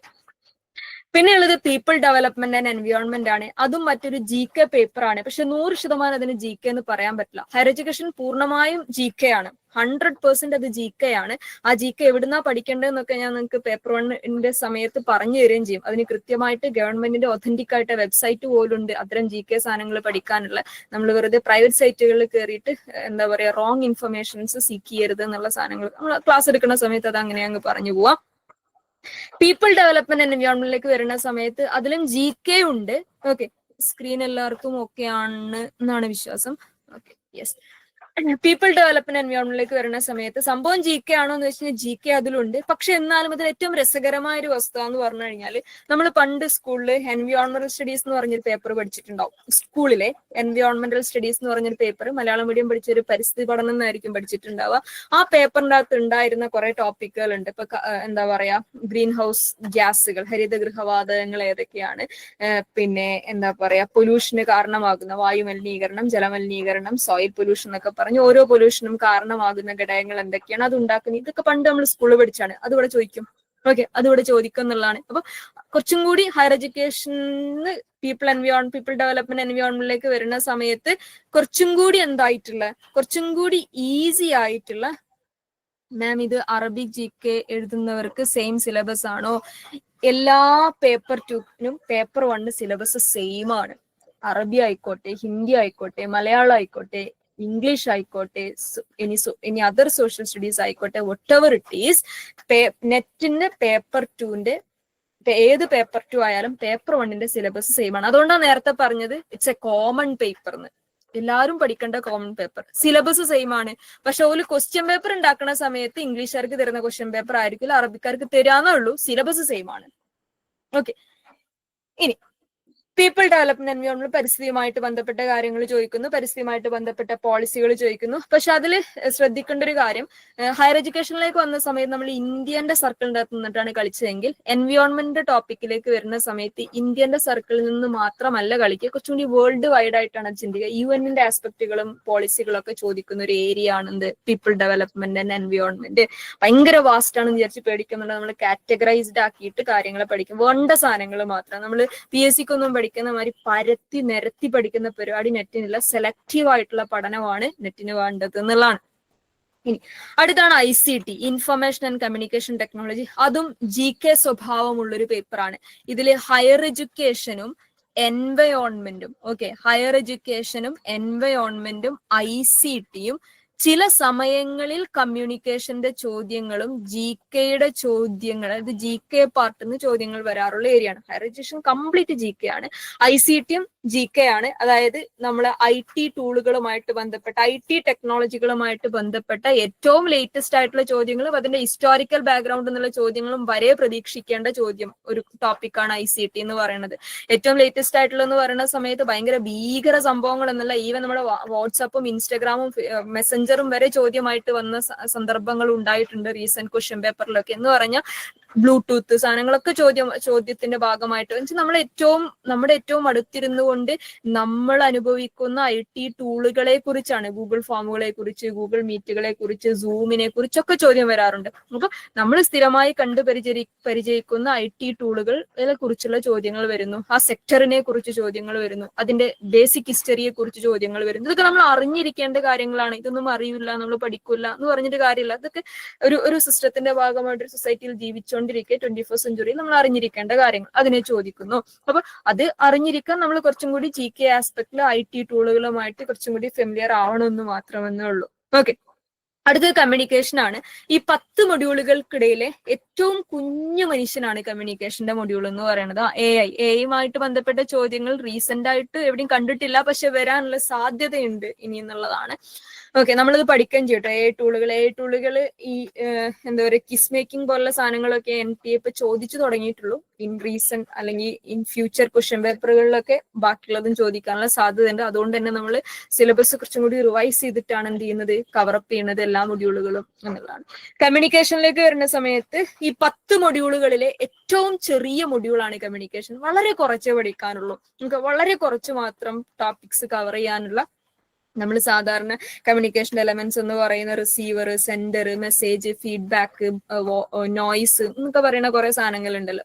അതിന്റെ കൂടെ കുറച്ച് കമ്മ്യൂണിക്കേഷൻ തിയറികളും കൂടി പറഞ്ഞുകൊണ്ട് പഠിക്കുന്ന വളരെ ചെറിയ മൊഡ്യൂളാണ്. ഭയങ്കര ഈസി ആയിട്ട് നമ്മൾ കോമൺ സെൻസിനകത്ത് ഒരു കോംപ്ലിക്കേഷനും ഇല്ലാത്തൊരു പാവ മൊഡ്യൂളാണ് കമ്മ്യൂണിക്കേഷൻ എന്ന് പറയുന്നത്. ഭയങ്കര ഈസിയാണ് അത് പഠിക്കാൻ. പഠിച്ച സാധനം അത് ഓർമ്മയിൽ നിൽക്കുകയും ചെയ്യും എന്നുള്ളതാണ്. അടുത്തത് ലോജിക്കൽ റീസണിങ് ആണ്. ഇപ്പൊ നമ്മൾ ടീച്ചിങ് ആപ്റ്റിറ്റ്യൂഡ് പറഞ്ഞു, റിസർച്ച് പറഞ്ഞു, ഹയർ എഡ്യൂക്കേഷൻ പറഞ്ഞു, എൻവയോൺമെന്റ് പറഞ്ഞു, ICT പറഞ്ഞു, കമ്മ്യൂണിക്കേഷൻ പറഞ്ഞു. സ്പീഡ് കൂടുന്നില്ലല്ലോ? സ്പീഡ് ഓക്കെ അല്ലേ? ഓക്കെ. അടുത്ത ലോജിക്കൽ റീസണിങ് ആണ്. ലോജിക്കൽ റീസണിങ്ങിലേക്ക് വരുന്ന സമയത്ത് അതിന്റെ പേരൊക്കെ ലോജിക്കൽ റീസണിങ് എന്നാണെങ്കിലും അത് പഠിച്ചു വരുന്ന സമയത്ത്, തുടങ്ങുന്ന സമയത്ത് നിങ്ങൾക്കറിയാം, നിങ്ങൾക്ക് ഇങ്ങനെ അതിന്റെ ക്ലാസ്സുകൾ ഇങ്ങനെ ഫസ്റ്റത്തെ രണ്ടാമത്തെയും ക്ലാസ്സുകളിലൊക്കെ എത്തുന്ന സമയത്ത് തന്നെ നിങ്ങൾക്ക് ഫീൽ ചെയ്യും ഒരു ലോജിക്കും ഇല്ലാത്തൊരു മൊഡ്യൂളാണെന്ന്. ഒരു ലോജിക്കും ഇല്ലാത്ത മൊഡ്യൂളാണ് ലോജിക്കൽ റീസണിങ്. നമ്മുടെ ഒരു കോമൺ സെൻസും അവിടെ വർക്ക് ചെയ്യേ ഇല്ല. അങ്ങനത്തെ ഒരു സാധനമാണ്. പക്ഷെ എന്ന് പറഞ്ഞാൽ പൊതുവെ കുട്ടികളെ കുറിച്ച് പ്രയാസമാണ് എന്ന് പറയാറുള്ള ഒരു ടോപ്പിക്കാണ് ലോജിക്കൽ റീസണിങ്. പക്ഷെ എനിക്ക് ഫീൽ ചെയ്തൊരു കാര്യം, അല്ലെങ്കിൽ അത് കൃത്യമായിട്ട് അതിലേക്ക് ഇൻവെസ്റ്റ് ചെയ്ത് എഫേർട്ട് എടുത്ത കുട്ടികൾ പറഞ്ഞിട്ടുള്ളൊരു കാര്യം എന്ന് പറഞ്ഞു കഴിഞ്ഞാല്, വൺസ് നമ്മൾ അതിന്റെ തിയറി അല്ലെങ്കിൽ അതിന്റെ ഒരു വേ മനസ്സിലാക്കി കഴിഞ്ഞാൽ ഈ 10 മൊഡ്യൂളുകളിൽ വെച്ച് ഏറ്റവും എളുപ്പമുള്ള ഭയങ്കര ഇൻട്രസ്റ്റിംഗ് ആയിട്ടുള്ള ടോപ്പിക്കുകളിലൊന്നാണ് ലോജിക്കൽ റീസണിങ് എന്ന് പറഞ്ഞു കഴിഞ്ഞാൽ. ഓക്കെ, വൺസ് അതിന്റെ തിയറി അത് ഇങ്ങനെയാണ് വരിക എന്നുള്ള സാധനം ഒറ്റ തവണ കത്തിയാൽ മതി. പിന്നെ നമ്മൾ മയ്യത്താവണവരെ നമുക്ക് മറക്കാൻ പറ്റാത്ത സാധനമായിട്ട് ടോപ്പിക്കായിട്ട് ലോജിക്കൽ റീസണിങ് നമ്മുടെ മൈൻഡിൽ ഉണ്ടാവും എന്നുള്ളതാണ്. കാരണം അത്രയും രസകരമായിട്ട് നമുക്ക് ഇങ്ങനെ ആലോചിച്ച് എടുക്കാൻ പറ്റണ, ചോദ്യം കിട്ടിയാൽ മതി, ഉത്തരം പറയാൻ നമുക്ക് വേറെ തിയറി ഒന്നും വേണ്ട, കത്തിയ സാധനം മണ്ടയ്ക്കകത്തുണ്ടാവും, അത് വെച്ച് ഉത്തരം എഴുതാൻ പറ്റുന്ന ടോപ്പിക്കുകളിൽ ഒന്നാണ് ലോജിക്കൽ റീസണിങ് എന്നുള്ളത്. മാത്രമല്ല എപ്പോഴും ഇങ്ങനെ ഭയങ്കര റിപ്പീറ്റഡ് ആയിട്ട് ക്വസ്റ്റ്യൻ പാറ്റേൺ റിപ്പീറ്റ് ചെയ്യാറുള്ള ഒരു ടോപ്പിക്കും കൂടിയാണ് ലോജിക്കൽ റീസണിങ് എന്ന് പറയുന്നത്. അതിന്റെ ഏറ്റവും വലിയൊരു പ്രധാന കാരണം എന്ന് വെച്ച് കഴിഞ്ഞാൽ, ലോജിക്കൽ റീസണിങ്ങിന്റെ വെസ്റ്റേൺ തിയറികളൊക്കെ ഉണ്ടാക്കിയത് അരിസ്റ്റോട്ടലിന്റെ കാലത്തും ആ സമയത്ത് ഉണ്ടായിരുന്ന മഹാന്മാരൊക്കെയാണ്. ഇന്ത്യൻ ലോജിക്കൽ റീസണിങ്ങിലേക്ക് വരുന്ന സമയത്ത് ഇവിടെ ഉണ്ടായിരുന്ന കുറെ മങ്സ്, സന്യാസിമാരും മുനിമാരും ഒക്കെയാണ് അതിന്റെ ഇന്ത്യൻ ലോജിക്കൽ റീസണിങ്ങിന്റെ തിയറികളൊക്കെ ഉണ്ടാക്കിയിട്ടുള്ളത്. ഓല് പോയതിനു ശേഷം പിന്നെ ആരും അതിന്റെ അകത്തേക്ക് വേറെ തിയറി ഒന്നും കോൺട്രിബ്യൂട്ട് ചെയ്തിട്ടില്ലാത്തത് കൊണ്ട് ഈ NTA-ക്ക് അതിന്റെ NTA-ക്ക് എന്നല്ല, ലോകത്ത് അതിന്റെ ഒതന്റിക് ആയിട്ടുള്ള മെറ്റീരിയലുകൾ വളരെ കുറവായതുകൊണ്ടും ചോദ്യങ്ങൾ ഇങ്ങനെ നിരത്തിപ്പരത്തിയിടാൻ മാത്രമുള്ള സ്കോപ്പ് ആ ടോപ്പിക്കിനില്ല. അതുകൊണ്ട് തന്നെ ചോദിച്ച് അതന്നെ പിന്നെയും ചോദിച്ച്, അതുമ്പോ തന്നെ പിന്നെയും കളിച്ച്, അതന്നെ തിരിച്ചും മറിച്ചും ചോദിച്ചിട്ടാണ് NTA അതിന് ചോദ്യം ഉണ്ടാക്കിക്കൊണ്ടിരിക്കുന്നത്. അതുകൊണ്ട് തന്നെ ലോജിക്കൽ റീസണിങ്ങിന്റെ ചോദ്യങ്ങൾ എപ്പോഴും റിപ്പീറ്റ് അടിക്കാറുണ്ട്. പാറ്റേണും ടോപ്പിക്കുകളും ചോദ്യങ്ങളും ഒക്കെ റിപ്പീറ്റ് അടിക്കാറുണ്ട്. അതുകൊണ്ട് തന്നെ പഠിക്കുമ്പോൾ അത് വൃത്തിയായിട്ട് പഠിക്കുക. വൺസ് പഠിച്ചു കഴിഞ്ഞാൽ പിന്നെ ആ സാധനം 5-ൽ 5 ശരിയാവുന്ന ടൈപ്പ് സാധനമാണ് എന്നുള്ളതാണ്. പിന്നെയുള്ളത് കുറച്ചുകൂടി മാത്സ് റിലേറ്റഡ് എന്ന് പറയപ്പെടുന്ന ഡാറ്റ ഇന്റർപ്രിട്ടേഷനും മാത്തമാറ്റിക്കൽ റീസണിങ്ങുമാണ്. അവിടെ ഈ മാത്സ് എന്ന് പറയുന്ന സമയത്ത് തന്നെ ഈ ഡാറ്റയുടെയും മാത്സിന്റെയും ചോദ്യങ്ങൾ അതിന്റെ കോലം കാണുന്ന സമയത്തിന് ഇട്ടേച്ച് പോവാറാണ് പലരും. ഇതിൽ ഡാറ്റ ഇന്റർപ്രിട്ടേഷൻ എന്ന് പറയുമ്പോൾ നമുക്കൊരു ബേസിക് ടീച്ചിങ്ങിലേക്ക്, ഒരു ടീച്ചർ എന്നുള്ള സാധനത്തിലേക്ക് നമ്മൾ കയറുമ്പം, അല്ലെങ്കിൽ റിസർച്ച് ആസ്പെക്റ്റിലേക്ക് നമ്മൾ കയറുന്ന സമയത്ത് നമുക്കൊരു കാര്യത്തെ ബേസിക് മാത്തമാറ്റിക്കൽ സ്കിൽസ് വെച്ചിട്ട് അനലൈസ് ചെയ്യാനുള്ള എബിലിറ്റി ഉണ്ടോ എന്ന് നോക്കാൻ വേണ്ടിയാണ് ഡാറ്റ ഇന്റർപ്രിട്ടേഷൻ എന്ന് പറയുന്ന മൊഡ്യൂള് നെറ്റിന് കൊടുത്തിട്ടുള്ളത്. അതായത് ഒരു ടേബിൾ തന്നിട്ട് ആ ടേബിളിൽ ചിലപ്പം സെയിൽസിന്റെ കണക്കോ പ്രൊഡക്ഷന്റെ കണക്കോ അല്ലെങ്കിൽ കൃഷി ഉണ്ടായതിന്റെ കണക്കോ മഴ പെയ്തിട്ടുണ്ടായ നാശനഷ്ടമോ അങ്ങനെ എന്തെങ്കിലുമൊക്കെ കണക്കുകളുടെ ഒരു ടേബിൾ തരും. ആ ടേബിളിനെ ആസ്പദമാക്കി 5 ചോദ്യങ്ങൾ തരും. ആ ചോദ്യത്തെ വൃത്തിക്ക് മനസ്സിലാക്കുക. ആ ടേബിളിലുള്ള സാധനം കൂട്ടിയിട്ടോ കുറച്ചിട്ടോ ഗുണിച്ചിട്ടോ ഹരിച്ചിട്ടോ എങ്ങനെയാണോ ആ ചോദ്യത്തിൽ ചെയ്യാൻ പറഞ്ഞത് അങ്ങനെ ചെയ്തിട്ട് അതിന്റെ ഉത്തരം കണ്ടുപിടിക്കുക. ഉത്തരം ഓപ്ഷന്റെ അകത്തുനിന്നും പിക്ക് ചെയ്തെടുത്തിട്ട് കറക്റ്റ് ഓപ്ഷൻ എടുക്കുക എന്നുള്ള സാധനമാണ് ഡാറ്റ ഇന്റർപ്രിട്ടേഷന്റെ ഒരു ആസ്പെക്ട് എന്ന് പറഞ്ഞു കഴിഞ്ഞാൽ. അപ്പൊ അത് ഭയങ്കര ടഫാണെന്ന് വിചാരിച്ചിട്ട് ഒഴിവാക്കുന്നവരും അതിന് ഇഷ്ടമില്ലാത്തവരൊക്കെ ഉണ്ടാവും. ഡാറ്റ ഇന്റർപ്രിട്ടേഷന്റെ ഉത്തരങ്ങൾ ശരിയാവാൻ നിങ്ങൾക്ക് 4 സ്കില്ലുകളെ വേണ്ടൂ.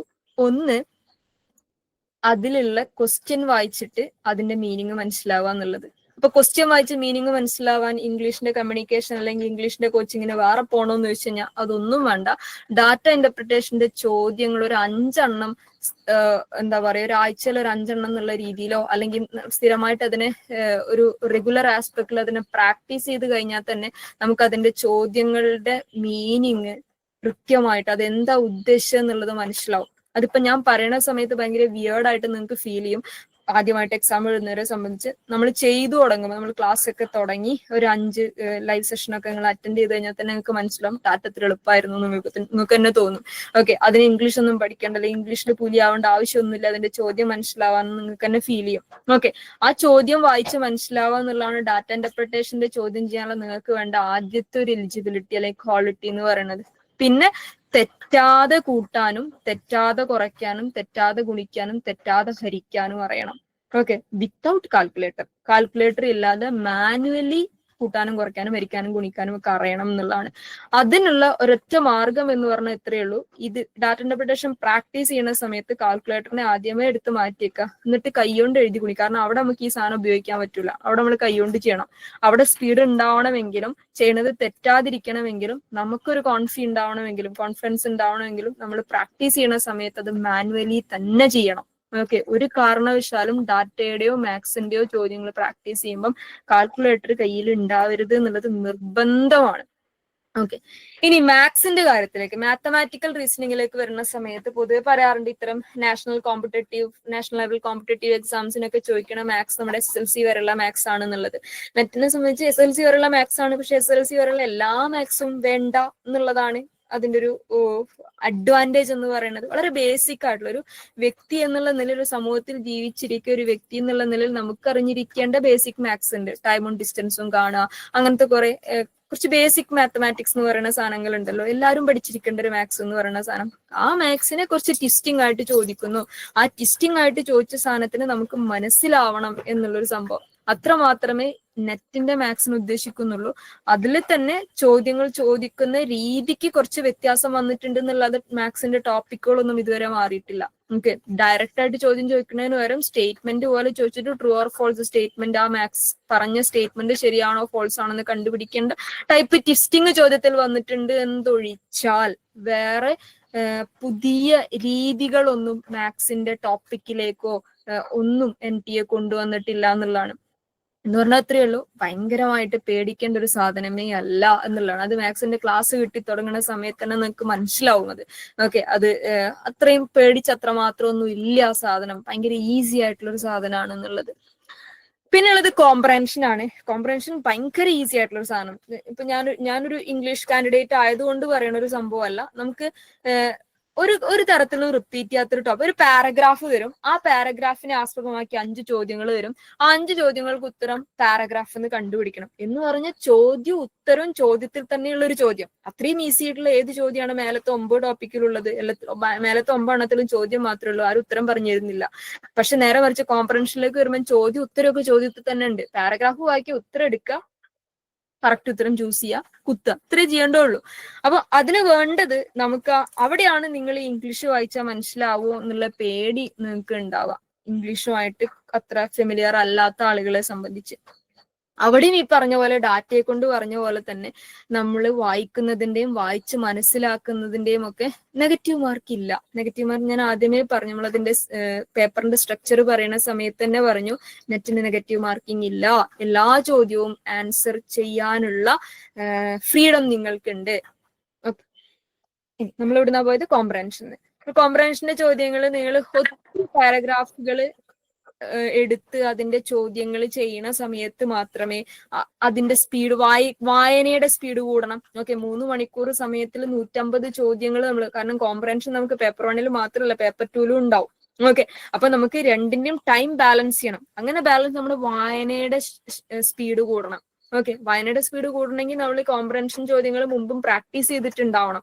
മനസ്സിലാക്കുന്നതിന്റെ സ്പീഡ് കൂടണം, അതിനു മുമ്പും നമ്മൾ കോംപ്രഹെൻഷന്റെ പാസേജുകൾ പ്രാക്ടീസ് ചെയ്തിട്ടുണ്ടാവണം. ഓക്കെ, എങ്ങനെയാണ് ഒരു ചോദ്യത്തിന്റെ ഉത്തരം പാരഗ്രാഫിന് പിക്ക് ചെയ്യാന്നുള്ളതിനുള്ള കുഞ്ഞു കുഞ്ഞു ട്രിക്കുകൾ അറിഞ്ഞിട്ടുണ്ടാവണം. ഇതൊക്കെ നമ്മൾ ക്ലാസ്സിൽ പറയും. ഓക്കെ, അപ്പൊ അങ്ങനെ നോക്കുമ്പം വലിയ ഭീകരമായിട്ട് നമ്മൾ പേപ്പർ 2 കൊണ്ട് പറഞ്ഞതുപോലെയുള്ള ഭയങ്കര മഹാസാഗരമൊന്നും എവിടെ ഇല്ല, പേപ്പർ 1 ഇല്ല.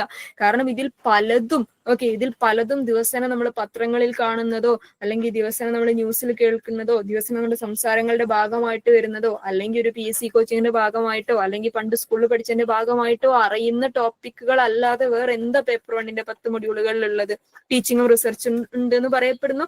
അത് പക്ഷെ അതിൽ പലതും പല കാര്യങ്ങളും പലതും നമ്മുടെ PGന്റെയും UGന്റെയും ഭാഗമായിട്ട് പല ടോപ്പിക്കുകളും നമ്മൾ പഠിച്ചിട്ടുണ്ടാവും എന്നുള്ളതാണ്. ഓക്കെ, ഇതാണ് അതിലെ 10 മൊഡ്യൂളുകൾ, ഇതാണ് സിലബസ് എന്നുള്ളത് ക്ലിയർ ആയിട്ടുണ്ടോ? യെസ്. ഓക്കെ, ഇതാണ് മൊഡ്യൂൾ എങ്കിൽ, ഇങ്ങനെയാണ് മൊഡ്യൂൾ എങ്കിൽ ഇനി നമുക്ക് വേണ്ടത് പഠിക്കലാണ്. പേപ്പർ 1 എന്തിനാന്ന് മനസ്സിലായി, പേപ്പർ 1 എന്താ മനസ്സിലായി, അതിന്റെ അകത്ത് എന്താന്നുള്ളത് മനസ്സിലായി. ഇനി ആ സാധനത്തിന് എങ്ങനെ ഡീൽ ചെയ്യാന്ന് പറയുന്ന ഒരു സാധനം ഉണ്ടല്ലോ. ഓക്കെ, എങ്ങനെ അതിനെ പഠിക്കാന്നുള്ള സാധനം. പഠിക്കാൻ എന്തൊക്കെ ഉണ്ട് എന്ന് പറഞ്ഞു തരാൻ ഭയങ്കര എളുപ്പമാണ്, അല്ലെങ്കിൽ പഠിക്കാൻ എന്തൊക്കെ ഉണ്ട് എന്ന് മനസ്സിലാക്കാൻ എളുപ്പമാണ്. പക്ഷെ ആ സാധനത്തിന് എങ്ങനെ പഠിക്കണം എന്നുള്ളത് മനസ്സിലാക്കാനുള്ളതും ആ ഒരു സംഭവം ഉണ്ടല്ലോ, അത് ഇതിന്റെ ഒരു അടുത്ത സ്റ്റേജ് ആണ് എന്നുള്ളതാണ്. എങ്ങനെയാണ് ഈ 10, കാരണം ഇത് മാത്രമേ നമുക്ക് പഠിക്കാനുള്ളൂ, നമുക്ക് പേപ്പർ 2 സാഗരം അവിടെ വേറെ കിടക്കുന്നുണ്ട്. അപ്പൊ ഇതിനെയും ബാലൻസ് ചെയ്തിട്ട് ഇതിനെ എങ്ങനെയാ പഠിക്കുക എന്നുള്ള സാധനം. ഓക്കെ, അപ്പൊ പഠിക്കുന്ന സമയത്ത് എപ്പോഴും നമ്മൾ ഈ കഷ്ടപ്പെട്ട് പഠിക്കുക ഇഷ്ടപ്പെട്ട് പഠിക്കുക 2 സാധനങ്ങളുണ്ടല്ലോ. അതിൽ കഷ്ടപ്പെട്ട് പഠിക്കലിനെ മാറ്റി നിർത്തി ഇഷ്ടപ്പെട്ട് പഠിക്കലായിരിക്കും കുറച്ചും കൂടി നല്ലത് എന്ന് എനിക്ക് തോന്നുന്നു. അപ്പൊ അങ്ങനെ ഇഷ്ടപ്പെടണമെങ്കിൽ നമുക്ക് ഏറ്റവും ഇഷ്ടപ്പെട്ട സാധനങ്ങളിലേക്കൊക്കെ അല്ലെങ്കിൽ നമുക്ക് ഏറ്റവും ഇഷ്ടപ്പെട്ട കാര്യങ്ങളിലേക്കൊക്കെ ഇതിനെ മെർജ് ചെയ്യുക എന്ന് പറഞ്ഞൊരു സംഭവമുണ്ട്. അതിലേക്ക് ഞാൻ വരാം. അതിനു മുമ്പേ നമുക്ക് ഒരു പ്ലാനിങ് എന്ന് പറഞ്ഞൊരു സംഭവമുണ്ട്. ഓക്കെ, നമുക്ക് എപ്പോഴും ഒരു കസ്റ്റമൈസ്ഡ് പ്ലാനിങ് വേണം. ഓക്കെ, നമ്മൾ എന്തും പ്ലാൻ ചെയ്തിട്ടാണ് നമ്മൾ നടത്തേണ്ടതെന്ന് പറയും. Okay, we have to plan. എന്തൊക്കെ ഉണ്ട് അതിനകത്തുനിന്ന് മനസ്സിലായി. ഇനി അത് പഠിക്കാൻ നമുക്ക് പ്ലാൻ ചെയ്യണം. എല്ലാത്തിനും ഒരു പ്ലാനിങ്. നമ്മൾ വീട് ഉണ്ടാക്കുന്ന സമയത്ത് പ്ലാൻ ഉണ്ടാക്കും, ട്രിപ്പ് പോകാൻ പ്ലാൻ ഉണ്ടാക്കും, ഇതിനൊക്കെ നമ്മൾ പ്ലാൻ ഉണ്ടാക്കും. പക്ഷെ പഠിക്കാൻ നമ്മൾ പ്ലാൻ ഇടുന്നത് ചിലപ്പോൾ വളരെ അപൂർവമായിട്ടായിരിക്കും. ഓക്കെ, PSC ഒക്കെ പഠിക്കുന്നത് ചിലപ്പോൾ പ്ലാനൊക്കെ ഇട്ട് പഠിച്ചിട്ടുണ്ടാവും. അല്ലാതെ നമ്മുടെ ഒരു UG PG ലെവലിലൊക്കെ ഭയങ്കര ഭീകരമായി പ്ലാൻ ഇട്ട് പഠിച്ചതൊന്നും നമ്മൾ ഓർമ്മയിൽ പോലും ഉണ്ടാവില്ല. അവസാനമായി പ്ലാൻ ഇട്ട് പഠിച്ച് ചിലപ്പം +2 പരീക്ഷയ്ക്കും കണ്ടിരിക്കും. ഓക്കെ, കമ്പാരിറ്റീവ്ലി കേട്ടോ, അങ്ങനെ അല്ലാത്തവരും ഉണ്ടാവാം. അപ്പൊ നമ്മൾ പ്ലാൻ ചെയ്യുമ്പം എങ്ങനെയാണ് പേപ്പർ 1 ഒരു പഠന പ്രക്രിയ പ്ലാൻ ചെയ്യാന്ന് ചോദിച്ചു കഴിഞ്ഞാൽ മനസ്സിലാക്കേണ്ട കാര്യം അല്ലെങ്കിൽ ശ്രദ്ധിക്കേണ്ട കാര്യം, നിങ്ങളുടെ പ്ലാനിങ് എപ്പോഴും പേഴ്സണലൈസ്ഡ് ആയിട്ടുള്ള സ്റ്റഡി പ്ലാൻ ആയിരിക്കണം. കസ്റ്റമൈസ്ഡ് സ്റ്റഡി പ്ലാൻ എന്ന് പറയും. അതായത് ഞാൻ ഉണ്ടാക്കുന്ന സ്റ്റഡി പ്ലാൻ ആയിരിക്കരുത് നിങ്ങൾക്ക്. നേരത്തെ ആരും സ്റ്റഡി പ്ലാൻ ഉണ്ടോ എന്ന് ചോദിച്ചല്ലോ. ഓക്കെ, അതിലേക്ക് ഞാൻ പറഞ്ഞു വരികയാണ്.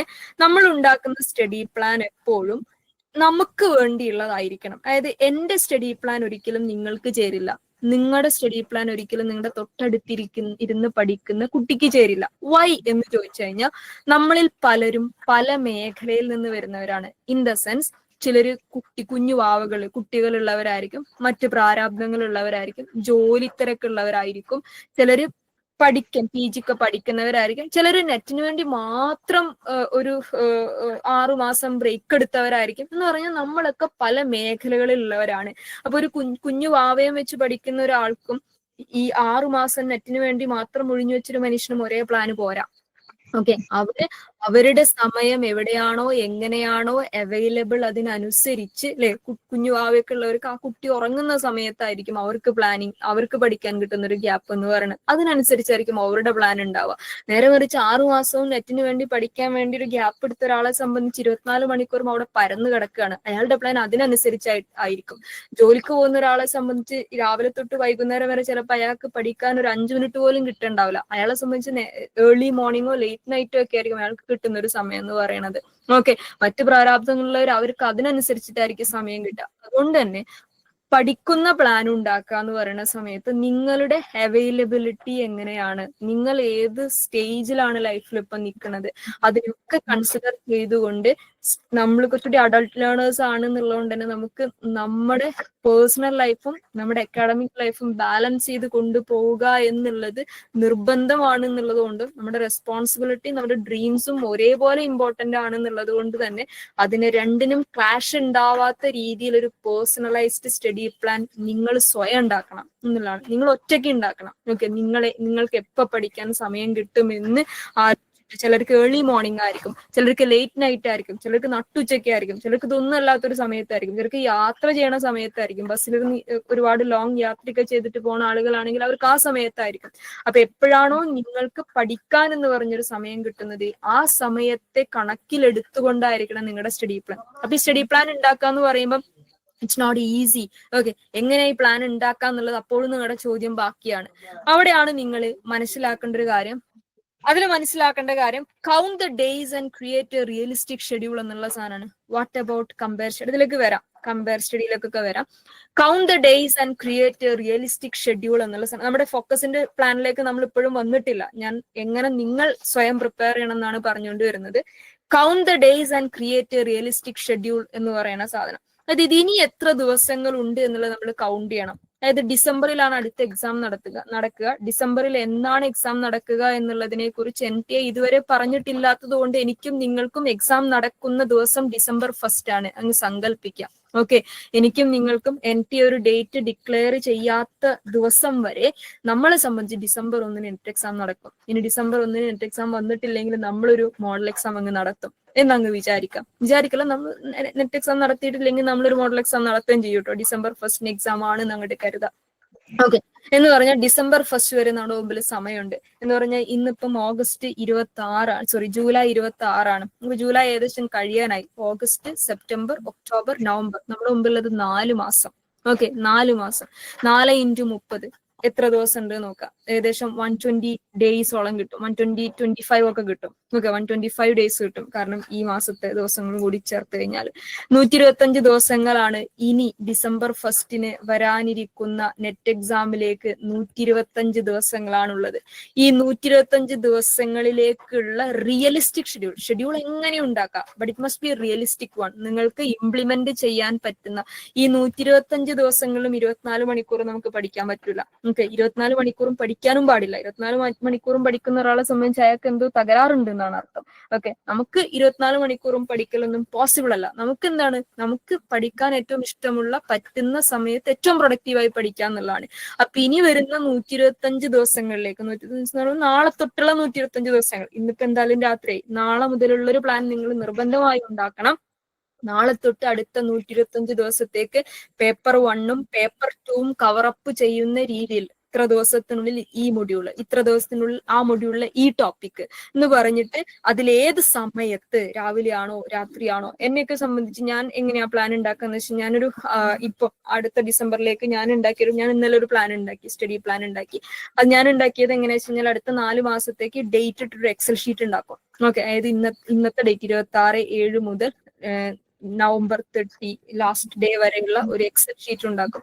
ആ എക്സൽ ഷീറ്റിന്റെ അകത്ത് ഓരോ ദിവസവും കവറപ്പ് ചെയ്യേണ്ട ടോപ്പിക്, പേപ്പർ 1ന്റെയും പേപ്പർ 2ന്റെയും ടോപ്പിക് എന്ത് ചെയ്യും, പേപ്പർ 1 പേപ്പർ 2ന്റെയും ടോപ്പിക് മാർക്ക് ചെയ്ത് ഓരോ ടോപ്പിക്കും മാർക്ക് ചെയ്ത് ആ ദിവസം നമ്മൾ അതിനെ റെഡ് മാർക്ക് ഇട്ടിട്ട് കവറപ്പ് ചെയ്തിട്ട് റെഡ് മാർക്ക് ഇട്ട് മാർക്ക് ചെയ്തു. എന്റെ രീതി അതാണ്. നിങ്ങൾക്ക് ഏതാണോ ഏറ്റവും സുഖമുള്ള രീതി ആ രീതി ഫോളോ ചെയ്യുക. പക്ഷെ നമ്മുടെ മുമ്പിൽ ഇത്ര ദിവസങ്ങളാണ് ബാക്കി എന്നുള്ളതിന്റെ കൃത്യമായിട്ടുള്ള ധാരണ ഉണ്ടായിരിക്കണം.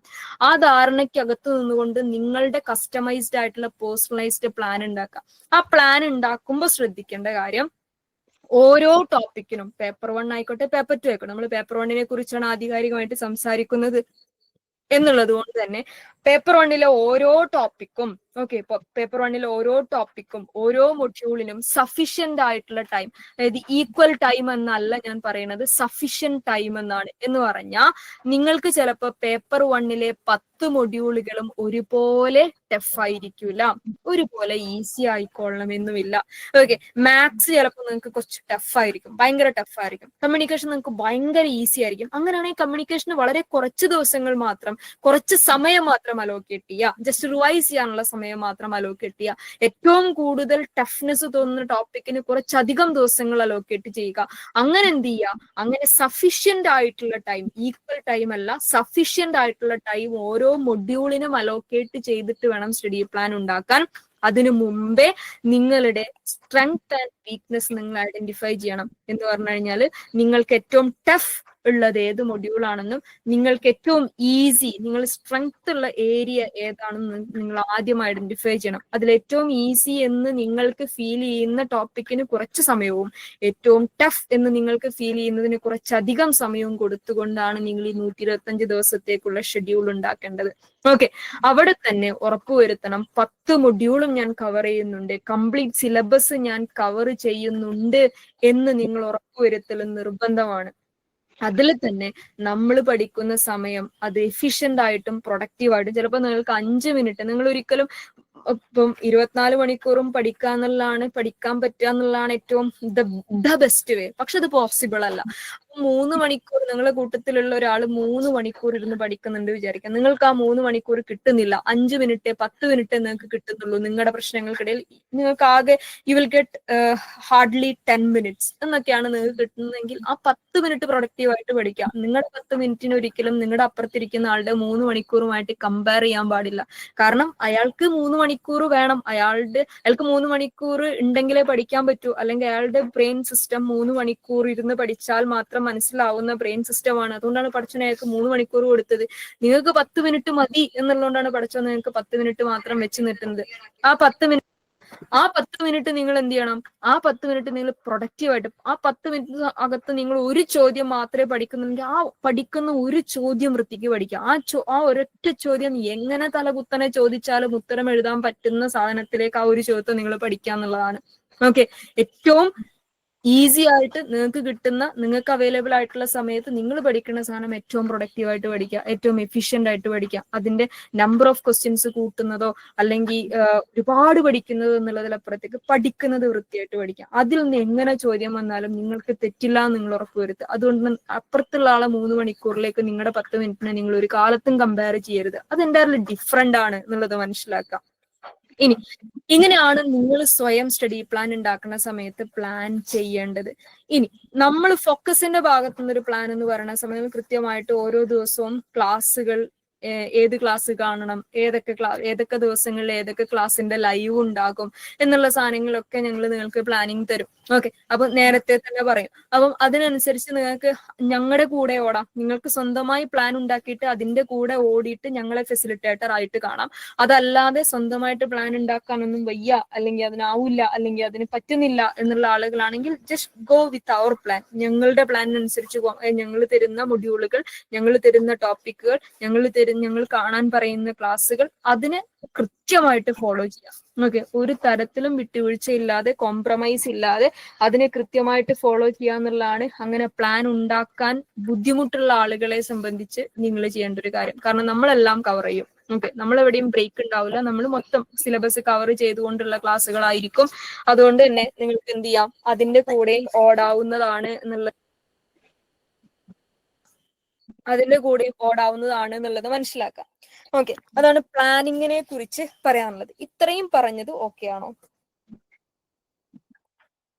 എങ്ങനെ പ്ലാൻ ചെയ്യണം എന്നുള്ളത് ക്ലിയർ ആയിട്ട്? Yes, okay. ഇനി പ്ലാൻ ഒക്കെ ചെയ്തു, നമുക്ക് എന്താണ് അതിലുള്ളത് എന്നുള്ള സാധനങ്ങളൊക്കെ കിട്ടി, എന്ത് പഠിക്കണം എന്നുള്ള സാധനങ്ങൾ കിട്ടി, എങ്ങനെ പ്ലാൻ ചെയ്യണം എന്നുള്ള സാധനങ്ങൾ കിട്ടി. ഇനി പ്ലാൻ ചെയ്താൽ മാത്രം പോരല്ലോ, വി ഹാവ് ടു വിൻ. നമ്മൾ ജയിക്കണം. അതെങ്ങനെയെന്നുള്ളതാണ്. അങ്ങനെ അതിന് നമ്മളൊരു എയിം ഉണ്ടാവണം എപ്പോഴും. Okay, we should have A goal, ഒരു എയിം ഉണ്ടാവണം. എയിമിങ് ഹൈ എന്നാണ് പറയാം. നമ്മുടെ ടാർഗറ്റ് സ്കോർ നമ്മൾ ഡിഫൈൻ ചെയ്യണം എന്ന് പറയും. ഓക്കെ, നമ്മുടെ ടാർഗറ്റ് സ്കോർ നമ്മൾ ഡിഫൈൻ ചെയ്യണം എന്ന് പറയും. അത് എങ്ങനെയാണ് നമ്മുടെ ടാർഗറ്റ് സ്കോർ നമ്മൾ ഡിഫൈൻ ചെയ്യാന്ന് വെച്ചാൽ, ഇതിനു മുമ്പ് വരെ, അത് ആദ്യമായിട്ട് എക്സാം എഴുതുന്ന അല്ലെങ്കിൽ റിപ്പീറ്റ് ചെയ്ത ആളുകളെ സംബന്ധിച്ച് നമ്മുടെ സ്കോർ ഇതുവരെ തീരുമാനിച്ചിട്ടുള്ളത് NT ആയിരിക്കും അല്ലെ. അതായത് നമ്മൾ ജയിക്കണോ തോൽക്കണോ എന്നുള്ളതും നമ്മുടെ കട്ട് ഓഫും അല്ലെങ്കിൽ നമ്മുടെ സ്കോറും ഒക്കെ റിസൾട്ട് വരുന്ന സമയത്ത്, ആൻസർ കീ വരുന്ന സമയത്ത് NT ഡിസൈഡ് ചെയ്ത് തന്ന സാധനമായിരിക്കും നമ്മുടെ സ്കോർ ആയിട്ട് നമ്മൾ കണ്ടിട്ടുണ്ടാവുക. ആ പരിപാടി നമ്മൾ നിർത്തും. എന്നിട്ട് എന്ത് ചെയ്യും, നമ്മുടെ സ്കോർ നമ്മൾ ഡിസൈഡ് ചെയ്യും, ആ സ്കോറിലേക്ക് നമ്മൾ എത്തും എന്നുള്ള സാധനം. അതായത് NT നമ്മൾ പറയും ഇതായിരിക്കും നമ്മുടെ സ്കോർ, നമ്മൾ അങ്ങ് ഡിസൈഡ് ചെയ്യും, നമ്മൾ എയിം ചെയ്യുന്ന പറയുന്ന സാധനം. അപ്പൊ എങ്ങനെയാണ് ആ സ്കോർ നമ്മൾ എയിം ചെയ്യുക എന്നുള്ളതാണ്. ഏത് സ്കോറാണ് നമ്മൾ എയിം ചെയ്യേണ്ടത്? ഇപ്പൊ സ്കോർ എയിം ചെയ്യുമ്പോൾ എപ്പോഴും നമ്മൾ നമ്മുടെ കട്ട് ഓഫ് നോക്കണം എന്നുള്ളതാണ്. അപ്പൊ എങ്ങനെയാണ് കട്ട് ഓഫിനനുസരിച്ച് അനലൈസ് ചെയ്യാന്ന് വെച്ച് കഴിഞ്ഞാല്, കഴിഞ്ഞൊരു 5 തവണത്തെ, 5 വർഷത്തെ അല്ല, ഒരു വർഷത്തിൽ 2 തവണയാണല്ലോ എക്സാം നടക്കുക. അങ്ങനെ കഴിഞ്ഞൊരു 5 തവണത്തെ നിങ്ങളുടെ പ്രീവിയസ് ഇയറിൽ നിങ്ങളുടെ സബ്ജക്റ്റിന്റെ കട്ട് ഓഫ് നോക്കാം. നിങ്ങളുടെ സബ്ജക്റ്റിൽ നിങ്ങളുടെ കാറ്റഗറി, ചിലർ ജനറൽ ആയിരിക്കാം, ചിലർ OBC ആയിരിക്കും, ചിലർ SC/ST ആയിരിക്കും, ചിലർ EWS ആയിരിക്കാം. എന്താണോ നിങ്ങളുടെ, ചിലർ ഡിസാബിലിറ്റി കാറ്റഗറിയിൽ വരുന്നവരുണ്ടാവാം. നിങ്ങളുടെ സബ്ജക്റ്റിൽ ഏത് കാറ്റഗറിയിലാണോ നിങ്ങൾ വരുന്നത്, ആ കാറ്റഗറിയിലുള്ള നിങ്ങൾക്ക് എത്രയാണ് കട്ട് ഓഫ് എന്നുള്ളത് കഴിഞ്ഞ 5 തവണത്തെ കട്ട് ഓഫിന്റെ ഷെഡ്യൂൾ NTന്റെ സൈറ്റിൽ കയറിയാൽ കിട്ടും. അല്ലെങ്കിൽ നെറ്റുമായിട്ട് ബന്ധപ്പെട്ട് പ്രൈവറ്റ് സൈറ്റുകളിലൊക്കെ ഉണ്ടാവും. അതിൽ നോക്കിയിട്ട് കഴിഞ്ഞ 5 തവണത്തെ കട്ട് ഓഫ് അനലൈസ് ചെയ്യുക. അതിന്റെ ഒരു ആവറേജ് എടുക്കുക. ഓക്കെ, അല്ലെങ്കിൽ അതിലെ ഏറ്റവും ഹയസ്റ്റ് കട്ട് ഓഫ് എടുക്കുക. ആ 5 തവണകളിലെ ഏറ്റവും ടോപ്പ് കട്ട് ഓഫ് ഏതായിരുന്നു, ആ കട്ട് ഓഫിനെ പിക്ക് ചെയ്യുക. എന്നിട്ട് ആ കട്ട് ഓഫിനേക്കാൾ ഒരു 5%, 5-10% മേലോട്ടിടുക. അതായത് നിങ്ങളൊരു 5 തവണത്തെ കട്ട് ഓഫിന്റെ ലിസ്റ്റ് എടുത്ത് വിചാരിച്ചോ, അതിലുള്ള ഏറ്റവും ഹയസ്റ്റ് കട്ട് ഓഫ് എന്ന് പറയുന്നത് 60% ആണ് വിചാരിക്കും. ഫോർ എക്സാമ്പിൾ 60% മാർക്കാണ് കട്ട് ഓഫ് എന്ന് വിചാരിക്കും. നിങ്ങൾ അതിന്റെ ഒരു 10% ഹൈക്ക് ഇട്ട് പിടിക്കുക. അതായത് 70% അങ്ങോട്ട് ഡിസൈഡ് ചെയ്യുക. എന്ന് പറഞ്ഞാൽ നിങ്ങൾ അടുത്ത എക്സാമിന് സ്കോർ ചെയ്യേണ്ടത് 70% അതായത് ഏറ്റവും ലേറ്റസ്റ്റ്, ഏറ്റവും ഹയസ്റ്റ് കട്ട് ഓഫിനേക്കാൾ 10% മുമ്പോട്ട് എറിഞ്ഞിട്ടാണ് നമ്മൾ പിടിക്കുന്നത്. എന്നിട്ട് എന്ത് ചെയ്യുക, അതാണ് നമ്മൾ ഡിസൈഡ് ചെയ്യുന്ന നമ്മുടെ സ്കോർ. എന്ന് പറഞ്ഞാൽ സ്കോർ ഡിസൈഡ് ചെയ്ത് കഴിഞ്ഞാൽ പിന്നെ നിങ്ങൾ ചെയ്യുന്ന എല്ലാ മോക്ക് ടെസ്റ്റിലും നിങ്ങൾ ആ 70%-ത്തിലേക്ക് എത്താനാണ് നോക്കേണ്ടത്. ഓക്കെ, അത് ഈവൻ ഒരു 5 ചോദ്യങ്ങളുടെ മോക്ക് ടെസ്റ്റ് ആണെങ്കിൽ പോലും അതിന്റെ 70% നിങ്ങൾ സ്കോർ ചെയ്തിട്ടുണ്ടാവണം.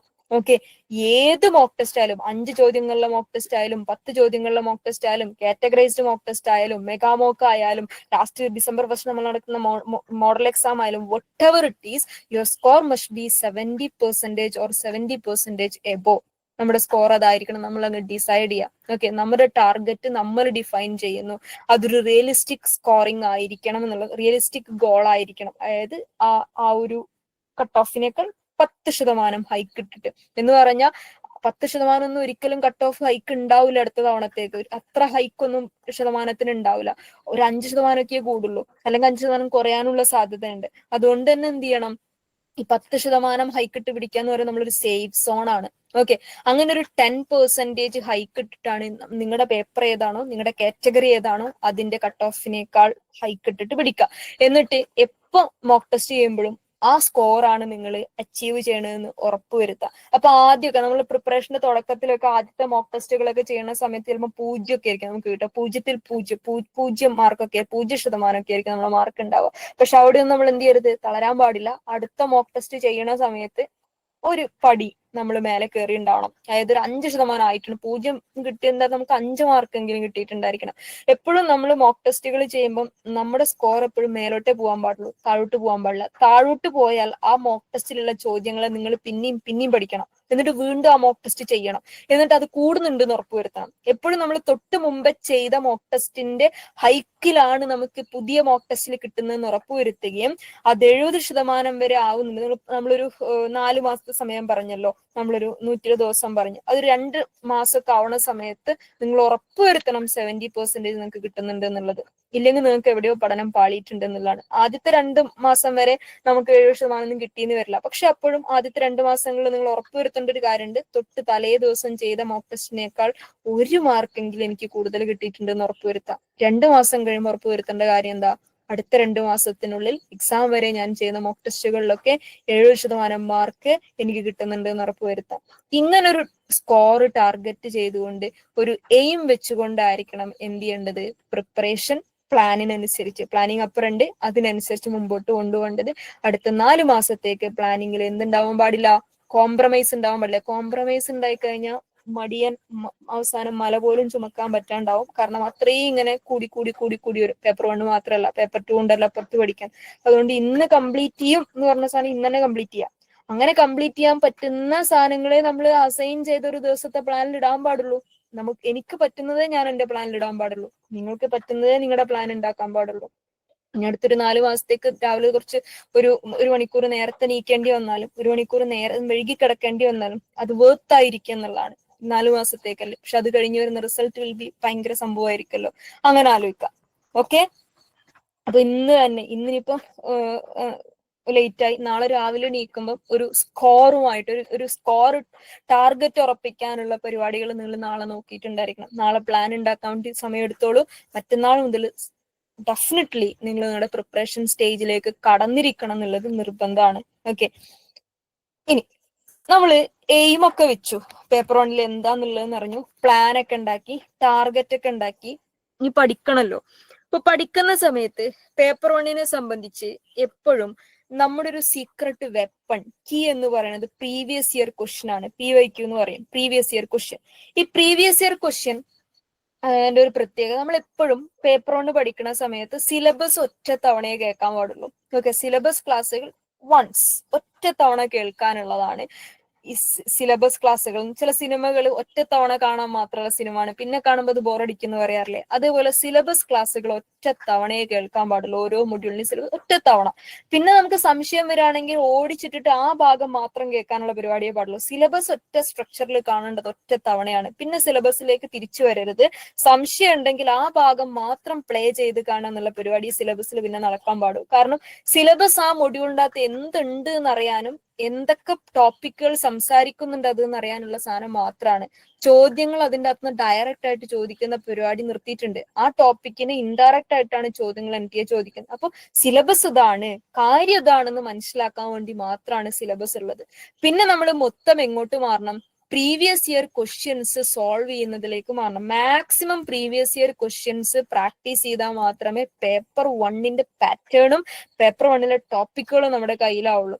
അതിൽ തന്നെ റിപ്പീറ്റഡ് പാറ്റേണുകളും റിപ്പീറ്റഡ് ചാപ്റ്ററുകളും ഇമ്പോർട്ടന്റ് ആയിട്ട് ചാപ്റ്ററുകളും ഒക്കെ ഉണ്ടാവും. അതിനൊക്കെ നമുക്ക് ഐഡന്റിഫൈ ചെയ്യണമെങ്കിൽ, അത് നിർബന്ധമായും വരും എന്ന് നമുക്ക് ഉറപ്പിക്കണമെങ്കിൽ നമ്മൾ കഴിഞ്ഞ 5 തവണത്തെ മതി, മിനിമം കഴിഞ്ഞ 5 തവണത്തെ പ്രീവിയസ് ഇയർ ക്വസ്റ്റ്യൻ. 5 തവണത്തെ പേപ്പർ 1 ക്വസ്റ്റ്യൻ പേപ്പർ എന്ന് പറഞ്ഞാൽ തന്നെ 80 സബ്ജക്റ്റുകളിലാണ് എന്ത് നടക്കുന്നത്, നെറ്റ് എക്സാം നടക്കുന്നത് എന്ന് പറഞ്ഞാൽ 80 പേപ്പർ 1 ക്വസ്റ്റ്യൻ പേപ്പറുകൾ ഉണ്ടാവും ഓരോ തവണയും. അങ്ങനെ കഴിഞ്ഞ 5 തവണ എന്ന് പറയുമ്പോൾ 80 × 5 എന്തോരം ക്വസ്റ്റ്യൻ പേപ്പർ നമ്മുടെ കയ്യിലുണ്ടാവും. ഓക്കെ, നെറ്റിൽ ഇഷ്ടം പോലെ ഉണ്ടാവും. പല പ്രൈവറ്റ് സൈറ്റുകളും അത് പബ്ലിഷ് ചെയ്തിട്ടുണ്ട്. അല്ലെങ്കിൽ നമ്മൾ ഫ്രണ്ട്സ് ഒക്കെ എഴുതിയ പേപ്പറുകളുടെ പേപ്പർ 1 ക്വസ്റ്റ്യൻ പേപ്പറുകളൊക്കെ കളക്ട് നമ്മൾ പ്രാക്ടീസ് ചെയ്യണം എന്നുള്ളതാണ്. അവിടെയൊക്കെ നമ്മൾ ചെയ്യുന്ന കാര്യം അല്ലെങ്കിൽ മനസ്സിലാക്കുന്ന കാര്യം, നമ്മൾ റിപ്പീറ്റഡ് പാറ്റേണുകൾ മനസ്സിലാക്കും, റിപ്പീറ്റഡ് ടോപ്പിക്കുകൾ മനസ്സിലാക്കും, ലേറ്റസ്റ്റ് ക്വസ്റ്റ്യന്റെ ക്വസ്റ്റ്യൻ ട്രെൻഡുകളൊക്കെ മാറിയിട്ടുണ്ട്, ക്വസ്റ്റ്യൻ ചോദിക്കുന്ന ട്രെൻഡ് മാറിയിട്ടുണ്ട്, അതിന്റെ രീതി മാറിയിട്ടുണ്ട്. ടോപ്പിക്കുകളിൽ മാറ്റമല്ല, ചോദിക്കുന്ന ടോപ്പിക്കുകളുടെ സ്വഭാവം മാറ്റിയിട്ടൊക്കെ ചോദിക്കുന്നുണ്ട്. ഇപ്പൊ ലേറ്റസ്റ്റ് ക്വസ്റ്റ്യന്റെ ട്രെൻഡ് ഒക്കെ മനസ്സിലാവണമെങ്കിൽ നമ്മൾ പ്രീവിയസ് ഇയർ ക്വസ്റ്റ്യൻസ് വായിക്കണം എന്നുള്ളതാണ്. പക്ഷെ പഠിക്കണം, പ്രാക്ടീസ് ചെയ്യണം എന്നുള്ളതാണ്. അങ്ങനെ പ്രീവിയസ് ഇയർ ക്വസ്റ്റ്യൻ നമ്മൾ പ്രാക്ടീസ് ചെയ്യുന്ന സമയത്തും ശ്രദ്ധിക്കേണ്ട ഒരു കാര്യമുണ്ട്, ഏറ്റവും ലേറ്റസ്റ്റ് ആയിട്ടുള്ള ക്വസ്റ്റ്യനിൽ നിന്ന് ഓൾഡസ്റ്റിലേക്ക് മൂവ് ചെയ്യാൻ പാടുള്ളൂ. ഓക്കെ, പ്രീവിയസ് ക്വസ്റ്റ്യൻസ് നമ്മൾ പ്രാക്ടീസ് ചെയ്യുന്ന സമയത്ത് ശ്രദ്ധിക്കുക. മ്യൂട്ട് ചെയ്യാവോ, ആണ് മൈക്ക് ഓൺ ആക്കിയാണ്. ഓക്കെ, നമ്മൾ പ്രീവിയസ് ഇയർ ക്വസ്റ്റ്യൻസ് പ്രാക്ടീസ് ചെയ്യുമ്പോൾ ഏറ്റവും ലേറ്റസ്റ്റ് ക്വസ്റ്റ്യൻ എന്നാണ് മേലോട്ട് പോകേണ്ടത്. അതായത് നിങ്ങൾ പ്രാക്ടീസ് ചെയ്യുമ്പോൾ ഏറ്റവും ലേറ്റസ്റ്റ് ക്വസ്റ്റ്യൻ ആദ്യം പഠിക്കണം എന്നർത്ഥം. കാരണം ഏറ്റവും ഇപ്പൊ 2015 2005 ഒക്കെ ക്വസ്റ്റ്യൻസ് അവൈലബിൾ ആണ്. പക്ഷെ 2005 2015 എന്തിന് 2020 ചോദ്യത്തിന്റെ സ്വഭാവം പോലും 2025 ചോദ്യത്തിന് ഇല്ല എന്നുള്ളതാണ്. അപ്പൊ നമ്മൾ എപ്പോഴും ഏറ്റവും അവസാനം കഴിഞ്ഞ പരീക്ഷയുടെ ക്വസ്റ്റ്യൻ പേപ്പർ പ്രാക്ടീസ് ചെയ്ത് മേലോട്ട് പോകണം. അതായത് ജൂൺ 2025 ചോദിച്ച ചോദ്യ പേപ്പർ ഡിസ്കസ് ചെയ്ത് കഴിഞ്ഞതിന് ശേഷം മാത്രമേ നമ്മൾ ഡിസംബർ 2024 എടുക്കാൻ പാടുള്ളൂ. അതിനുശേഷമേ ജൂൺ 2024 എടുക്കാൻ പാടുള്ളൂ. അതിനുശേഷമേ ഡിസംബർ 2023 എടുക്കാൻ പാടുള്ളൂ. അതിനുശേഷമേ ജൂൺ 2023 എടുക്കാൻ പാടുള്ളൂ എന്ന് പറഞ്ഞാൽ ഏറ്റവും ലേറ്റസ്റ്റിൽ നിന്ന് മേലോട്ട് കയറുന്ന രീതിയിലാണ് പ്രീവിയസ് ഇയർ ക്വസ്റ്റ്യന്റെ പ്രാക്ടീസ് നിങ്ങൾ ചെയ്യേണ്ടത്. ഇല്ലാന്നുണ്ടെങ്കിൽ നമുക്ക് ലേറ്റസ്റ്റ് ക്വസ്റ്റ്യന്റെ ട്രെൻഡ് മനസ്സിലാവില്ല. പഴയ ടൈപ്പ് ചോദ്യങ്ങൾ ഇപ്പൊ ചോദിക്കാറില്ല. അതുകൊണ്ടാണ് പഴയ ചോദ്യത്തിൽ നിന്നും പുതിയയിലേക്ക് വരരുത്, പുതിയ ചോദ്യത്തിൽ നിന്നും പഴയയിലേക്ക് പോകണം എന്ന് പറയുന്നത്. അതിൽ തന്നെ കാറ്റഗറൈസ്ഡ് പ്രീവിയസ് ഇയർ ക്വസ്റ്റ്യൻസ് ചെയ്യണം. ടീച്ചിങ്ങിന്റെ മാത്രം മൊത്തം അവിയൽ പരുവത്തിലായിരിക്കും പേപ്പർ 1ന്റെ ക്വസ്റ്റ്യൻ പേപ്പർ. അതിൻ്റെ അകത്തുനിന്ന് ടീച്ചിങ്ങിന്റെ മാത്രം ചോദ്യങ്ങൾ എടുക്കുന്നു, അതിൻ്റെ അകത്തുനിന്ന് റിസർച്ചിന്റെ മാത്രം ചോദ്യങ്ങൾ എടുക്കുന്നു, അതിൻ്റെ അകത്തുനിന്ന് ഹയർ എഡ്യൂക്കേഷന്റെ മാത്രം ചോദ്യം, അങ്ങനെ പ്രാക്ടീസ് ചെയ്യണം. നമ്മുടെ ക്ലാസ്സുകൾ, നമ്മുടെ പ്രീവിയസ് ഇയർ ക്വസ്റ്റ്യൻ ക്ലാസ്സുകളും നമ്മൾ തരുന്ന മോക്ക് ടെസ്റ്റുകളും ഒക്കെ നിങ്ങൾക്ക് അങ്ങനെ കാറ്റഗറൈസ്ഡ് ആയിരിക്കും. അങ്ങനെ categorised previous year questions practice ചെയ്ത് ഇഷ്ടംപോലെ മോക്ക് ടെസ്റ്റുകൾ പ്രാക്ടീസ് ചെയ്ത് മാത്രമേ നമുക്ക് പേപ്പർ 1നെ കയ്യിലാക്കാൻ പറ്റുള്ളൂ. പ്രീവിയസ് ഇയർ ക്വസ്റ്റ്യൻ അല്ലാതെ വേറൊരു ഈസി മെത്തേഡും പേപ്പർ 1 ടാക്കിൾ ചെയ്യാനില്ല എന്നുള്ളതാണ്. ഓക്കെ, സിലബസ് എന്താന്ന് അറിയുന്നു, മൊഡ്യൂൾ എന്താന്ന് അറിയുന്നു, കൃത്യമായൊരു പ്ലാനിങ് ഉണ്ടാക്കുന്നു, കൃത്യമായിട്ട് നമ്മൾ സ്കോർ എയിം ചെയ്യുന്നു, ആ എയിം ചെയ്യുന്ന സ്കോറിലേക്ക് നമ്മൾ പ്രീവിയസ് ഇയർ ക്വസ്റ്റ്യൻ പഠിച്ചു മുമ്പോട്ട് പോകുന്നു. ഇതാണ് ബേസിക്കലി പേപ്പർ 1ന്റെ പഠനത്തിൽ നടക്കുന്നത് എന്നുള്ളതാണ്. ഇനി അങ്ങനെ പ്രീവിയസ് ഇയർ ക്വസ്റ്റ്യൻ പഠിച്ചത് കൊണ്ട് മാത്രം കാര്യം ഉണ്ടായെന്ന് വെച്ച് കഴിഞ്ഞാൽ ഇല്ല. റിവൈസ് ചെയ്യണം. റിവിഷൻ ഇമ്പോർട്ടന്റ് ആണ്. എത്ര നിങ്ങൾ പഠിച്ചു എന്ന് പറഞ്ഞിട്ടും ഒരു കാര്യമില്ല. റിവിഷൻ ചെയ്യാതെ നിങ്ങൾക്ക് ഒരിക്കലും എക്സാമിന് മാർക്ക് സ്കോർ ചെയ്യാൻ പറ്റൂല എന്നുള്ളത് ഉറപ്പാണ്. നമ്മളിപ്പോ ഇന്ന് മുതൽ നാളെ മുതൽ നമ്മൾ പഠിച്ചു തുടങ്ങുന്നു എന്ന് വിചാരിക്കുന്നു. ഓക്കെ, നമ്മൾ അങ്ങനെ പ്ലാൻ ചെയ്തല്ലോ. നാളെ മുതൽ നമ്മൾ പഠിക്കുന്നു. നാളെ മുതൽ നമ്മൾ പഠിച്ച് അടുത്ത 4 മാസം, നമുക്ക് 4ാമത്തെ മാസം നവംബറിലെത്തി. നവംബർ ഒരു 15-ാം തീയതി എത്തി വിചാരിക്കാം. നവംബർ 15-ാം തീയതി തിരിഞ്ഞു നോക്കുമ്പോൾ നമുക്ക് ജൂലൈ 27-ാം തീയതി പഠിച്ചൊരു സാധനം ഓർമ്മ ഉണ്ടാവില്ല. ഓക്കെ, അത് മനുഷ്യന്മാരുടെ സ്വാഭാവികതയാണ്. മറന്നു പോകുന്നു എന്നുള്ളത് നമ്മൾ മനുഷ്യനാണ് എന്നുള്ളതിന്റെ തെളിവാണ്. അത് മറക്കും. അപ്പം അങ്ങനെ മറക്കാതിരിക്കാൻ നമ്മൾ റിവൈസ് ചെയ്യണം. പഠിച്ചത് എങ്ങനെ റിവൈസ് ചെയ്യണം, പഠിച്ചത് എങ്ങനെ റിവൈസ് ചെയ്യും എന്നുള്ളതാണ്. അത് വീണ്ടും വീണ്ടും അതന്നെ വായിക്കുക, അതന്നെ ചെയ്യാന്നുള്ളതല്ല.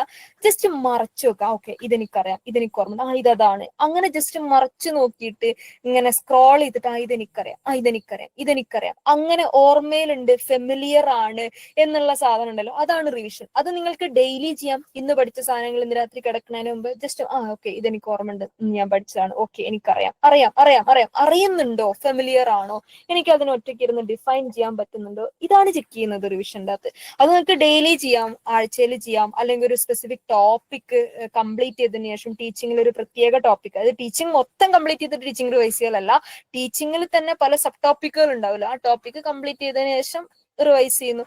റിവൈസ് ചെയ്യൽ മസ്റ്റ് ആണ്. ഡെയിലി ചെയ്താൽ വളരെ നല്ലത്. ഡെയിലി ചെയ്യാൻ പറ്റാത്ത ഒരു വീക്ക്ലി ചെയ്യാം, അല്ലെങ്കിൽ ഒരു സ്പെസിഫിക് ടോപ്പിക് കംപ്ലീറ്റ് ആക്കിയതിനു ശേഷം ചെയ്യാം. പക്ഷെ റിവിഷൻ ഇമ്പോർട്ടന്റ് ആണ്. റിവൈസ് ചെയ്യാതെ ഈ സാധനം മറന്നു പോകും, ഉറപ്പാണ്. ഓക്കെ, നമ്മൾ ജസ്റ്റ് ഇനി മോക്ക് ടെസ്റ്റുകൾ റിവൈസ് ചെയ്താൽ മതി. ഓൾറെഡി ചെയ്ത മോക്ക് ടെസ്റ്റുകൾ വീണ്ടും തുറക്കുന്നു, ഓക്കെ സ്ക്രോൾ ചെയ്യുന്നു, ഓക്കെ ഇത് ചെയ്ത് എനിക്ക് ഓർമ്മയുണ്ട്, ഇതിന്റെ ഉത്തരം ഇതുകൊണ്ടാണ് ഇങ്ങനെ വന്നത്, ഓക്കെ ഇതെനിക്കറിയാം. അപ്പൊ അതിലേതെങ്കിലും അറിയാത്തുണ്ടെങ്കിൽ വീണ്ടും നമ്മൾ എന്ത് ചെയ്യും, വീണ്ടും ബാക്കോട്ട് പോകും, ഒന്നുകൂടി പഠിക്കും എന്നുള്ള സാധനം. ഓക്കെ, അപ്പൊ ചോദ്യങ്ങളൊക്കെ ചെയ്യുന്ന സമയത്ത് ഒരു ചോദ്യം ചെയ്യുന്നു, ആ ചോദ്യം നമ്മൾ പഠിച്ച ചോദ്യമാണ്, നമ്മൾ ചെയ്യാൻ നോക്കിയിട്ട് നമുക്ക് ഉത്തരം ശരി ഉത്തരമായില്ല. ശരി ഉത്തരം ആയില്ലെങ്കിൽ നമ്മൾ അതിന് എന്ത് ചെയ്യും, വീണ്ടും പഠിക്കണം. വീണ്ടും പഠിച്ച് അടുത്ത ഒരാഴ്ച കഴിഞ്ഞിട്ട് പിന്നെ ആ മോക്ക് ടെസ്റ്റിലേക്ക് വരണം, ചെയ്തു നോക്കും, ആ ഉത്തരം ശരിയാവുന്നുണ്ടോ നോക്കും. ആ ഉത്തരം ശരിയാവുന്നുണ്ടെങ്കിൽ നിങ്ങൾ ഓക്കെയാണ്. വീണ്ടും ഒരാഴ്ച കഴിഞ്ഞ് വീണ്ടും ആ പഴയ മോക്ക് ടെസ്റ്റുകളിലേക്ക് തിരിച്ചു വന്ന് ഒന്നുകൂടി റിപ്പീറ്റ് ചെയ്ത് അടിച്ച് ചെയ്തു നോക്കാം. നമ്മൾ ഗൂഗിൾ ഫോം മോക്ക് ടെസ്റ്റുകൾ ആയതുകൊണ്ട് നിങ്ങൾക്ക് റിപ്പീറ്റ് അടിച്ച് ഇങ്ങനെ ചെയ്യാൻ പറ്റുന്ന മോക്ക് ടെസ്റ്റുകളായിരിക്കും. അപ്പൊ നിങ്ങൾ വീണ്ടും ഓരോ ആഴ്ച കൂടുമ്പോഴും ഇങ്ങനെ പഴയ മോക്ക് ടെസ്റ്റുകൾ നിങ്ങൾ വെറുതെ ബസ്സിലിരുന്ന് യാത്ര ചെയ്യുമ്പോഴോ വെറുതെ ആരെങ്കിലും വെയിറ്റ് ചെയ്യുമ്പോഴോ ഒക്കെ ഇങ്ങനെ വെറുതെ ഒന്ന് ചെയ്തു നോക്കുന്ന സമയം നമുക്ക് മനസ്സിലാവും നമ്മൾ പഠിച്ച സാധനം ഓർമ്മ ഉണ്ടോ എന്നുള്ളത്. എങ്ങനെയായിരുന്നാലും റിവൈസ് ചെയ്യണം എന്നുള്ളത് ഇമ്പോർട്ടന്റ് ആണ്. റിവൈസ് ചെയ്യാതെ ഒരു മാർഗവും മുമ്പിലില്ല എന്നുള്ളതാണ്. പിന്നുള്ളൊരു സാധനം, നമ്മൾ സ്റ്റഡി ഡിജിറ്റലൈസ് ചെയ്യുക എന്നുള്ള സാധനമാണ്. ഡിജിറ്റലൈസ് യുവർ ലേണിംഗ് എന്നുള്ള സാധനമാണ് ഏറ്റവും ശ്രദ്ധിക്കേണ്ട ഒരു സാധനം. കാരണം എന്താ പറയുക, 24 മണിക്കൂറും ഫോൺ മാറ്റി വെച്ച് പഠിക്കുക എന്നുള്ളത് ചിലപ്പോൾ ഒരു വർക്കിംഗ് പ്രൊഫഷണൽ ആയിട്ടോ അല്ലെങ്കിൽ വീട്ടിലെ കാര്യങ്ങളൊക്കെ നോക്കി നടക്കുന്ന ഒരാളെ സംബന്ധിച്ച് ആ ഒരു മൊബൈൽ എന്ന് പറയുന്ന സാധനം മാറ്റി വെച്ച് പഠിക്കുക എന്നുള്ളത് പോസിബിൾ ആയിരിക്കൂല. ഓക്കെ, ഇന്നത്തെ ഒരു കാലത്ത് അത് ചിന്തിക്കാൻ പോലും പറ്റാത്തൊരു സാധനമാണ്. കാരണം നമുക്കത് ആവശ്യമുള്ള സാധനമാണ്, അതില്ലാതെ നമുക്ക് പറ്റില്ല, നമ്മുടെ ലൈഫിന്റെ ഭാഗമാണെന്നുള്ള സാധനമാണ്. അതുകൊണ്ട് തന്നെ അതിനെ ഒഴിവാക്കിയിട്ടൊരു പഠനം സാധ്യമല്ല. അപ്പൊ പിന്നെ എങ്ങനെയാണ് നമുക്ക് പഠനത്തിലേക്ക് ഫോക്കസ് ചെയ്യാൻ പറ്റാന്ന് ചോദിച്ചു കഴിഞ്ഞാൽ അതിനെ കൂടെ കൂട്ടിക്കൊണ്ടുള്ള പഠനം എന്തുകൊണ്ട് സാധ്യമാക്കി കൂടാന്ന് ചിന്തിക്കാം. അപ്പൊ നമ്മൾ പഠിക്കുന്ന സ്പേസിനെ നമ്മൾ കുറച്ചുകൂടി ഡിജിറ്റലൈസ് ചെയ്യുക, ഡിജിറ്റൽ ലേണിംഗിലേക്ക് മാറുക. അതാണല്ലോ കുറച്ചുകൂടി മോഡേൺ അപ്രോച്ച്. പോസിറ്റീവായിട്ട് ഉപയോഗിക്കുക, പ്രൊഡക്റ്റീവായിട്ട് ഉപയോഗിക്കുക എന്ന് പറയുന്ന സാധനം. നമ്മുടെ ഓൺലൈൻ പ്ലാറ്റ്ഫോമുകളെ എഫക്റ്റീവായിട്ട് പ്രൊഡക്റ്റീവായിട്ട് നമ്മുടെ പ്രിപ്പറേഷന് വേണ്ടി യൂട്ടിലൈസ് ചെയ്യുക, പ്രിപ്പറേഷൻ ഡിജിറ്റലൈസ് ചെയ്യുക എന്ന് പറയുന്ന സാധനമാണ്. അതെങ്ങനെയെന്ന് ചോദിച്ചു കഴിഞ്ഞാൽ ഇപ്പൊ പേപ്പർ വണ്ണിന്റെ ഒക്കെ കേസ്, നമ്മൾ പേപ്പർ വൺ ആണല്ലോ പറയുന്നത്, നമ്മള് ടെലഗ്രാം ചാനലുകളിൽ പേപ്പർ വണ്ണിന് ഫോക്കസിന് ടെലഗ്രാം ചാനൽ ഉണ്ട്. അതിന്റെ ലിങ്ക് ഒക്കെ ഇനി ആക്ടിവിറ്റി ഗ്രൂപ്പിലേക്ക് വരും. August 1 മുതൽ വീക്ക്ലി അങ്ങനെ തുടങ്ങണം എന്നൊക്കെ നമ്മൾ സ്ഥിരമായിട്ട് ചെയ്യാറുണ്ടായിരുന്നു, ഡെയിലി ചെയ്യാറുണ്ടായിരുന്നു. ഇപ്പോൾ 1-2 ദിവസങ്ങളിലും അങ്ങനെ ഞാനൊരു ഷെഡ്യൂൾ തരാം എങ്ങനെയാണെന്നുള്ളത്. ഇത് ഫോക്കസിന് സ്വന്തമായിട്ട് ടെലഗ്രാം ചാനൽ ഉണ്ട്. അതിൽ കൃത്യമായിട്ട് ടെലഗ്രാം കിസ്സുകൾ ടോപ്പിക് വൈസ് ആയിട്ട് നടക്കാറുണ്ട്. ആ കിസ്സുകൾ നിങ്ങൾക്ക് ലൈവ് കിസ്സുകളാണ്, നിങ്ങൾക്ക് അപ്പൊ തന്നെ റിസൾട്ട് അറിയാൻ പറ്റുന്ന ലൈവ് കിസ്സുകളായിട്ടാണ് നടക്കാറുള്ളത്. അതും കാറ്റഗറൈസ്ഡ് ടോപ്പിക്കുകളിലാണ് നടക്കാറുള്ളത്. അങ്ങനെ നിങ്ങൾക്ക് ടെലഗ്രാം യൂസ് ചെയ്തുകൊണ്ട് കിസ്സുകൾ ചെയ്യാം. അതിന് നിങ്ങൾക്ക് ഗൂഗിൾ ഫോം തന്നെ വേണമെന്നില്ല. ടെലഗ്രാം ഓൾറെഡി നിങ്ങൾക്ക് ചെയ്ത കിസ്സുകൾ ടെലഗ്രാം ചാനലിൽ അവിടെ തന്നെ ഉണ്ടാവുകയും ചെയ്യും. മുമ്പ് കഴിഞ്ഞ ബാച്ചുകളിലൊക്കെ ചെയ്ത കിസ്സുകൾ നിങ്ങൾക്ക് കാണുകയും ചെയ്യാം. അങ്ങനെ ടെലഗ്രാമിനെ യൂസ് ചെയ്യാം. ഇനി ഫോക്കസിന്റെ മാത്രമല്ലാതെ പല പ്രൈവറ്റ് സംഭവങ്ങളും, പ്രൈവറ്റ് ആയിട്ട് കോച്ചിങ് കൊടുക്കുന്ന സംഭവങ്ങളും ഒക്കെ അവരുടെ ടെലഗ്രാം ചാനലുകളിൽ ഇങ്ങനെ ഫ്രീ ആയിട്ട് കിസ്സുകളൊക്കെ ചെയ്യാറുണ്ട്.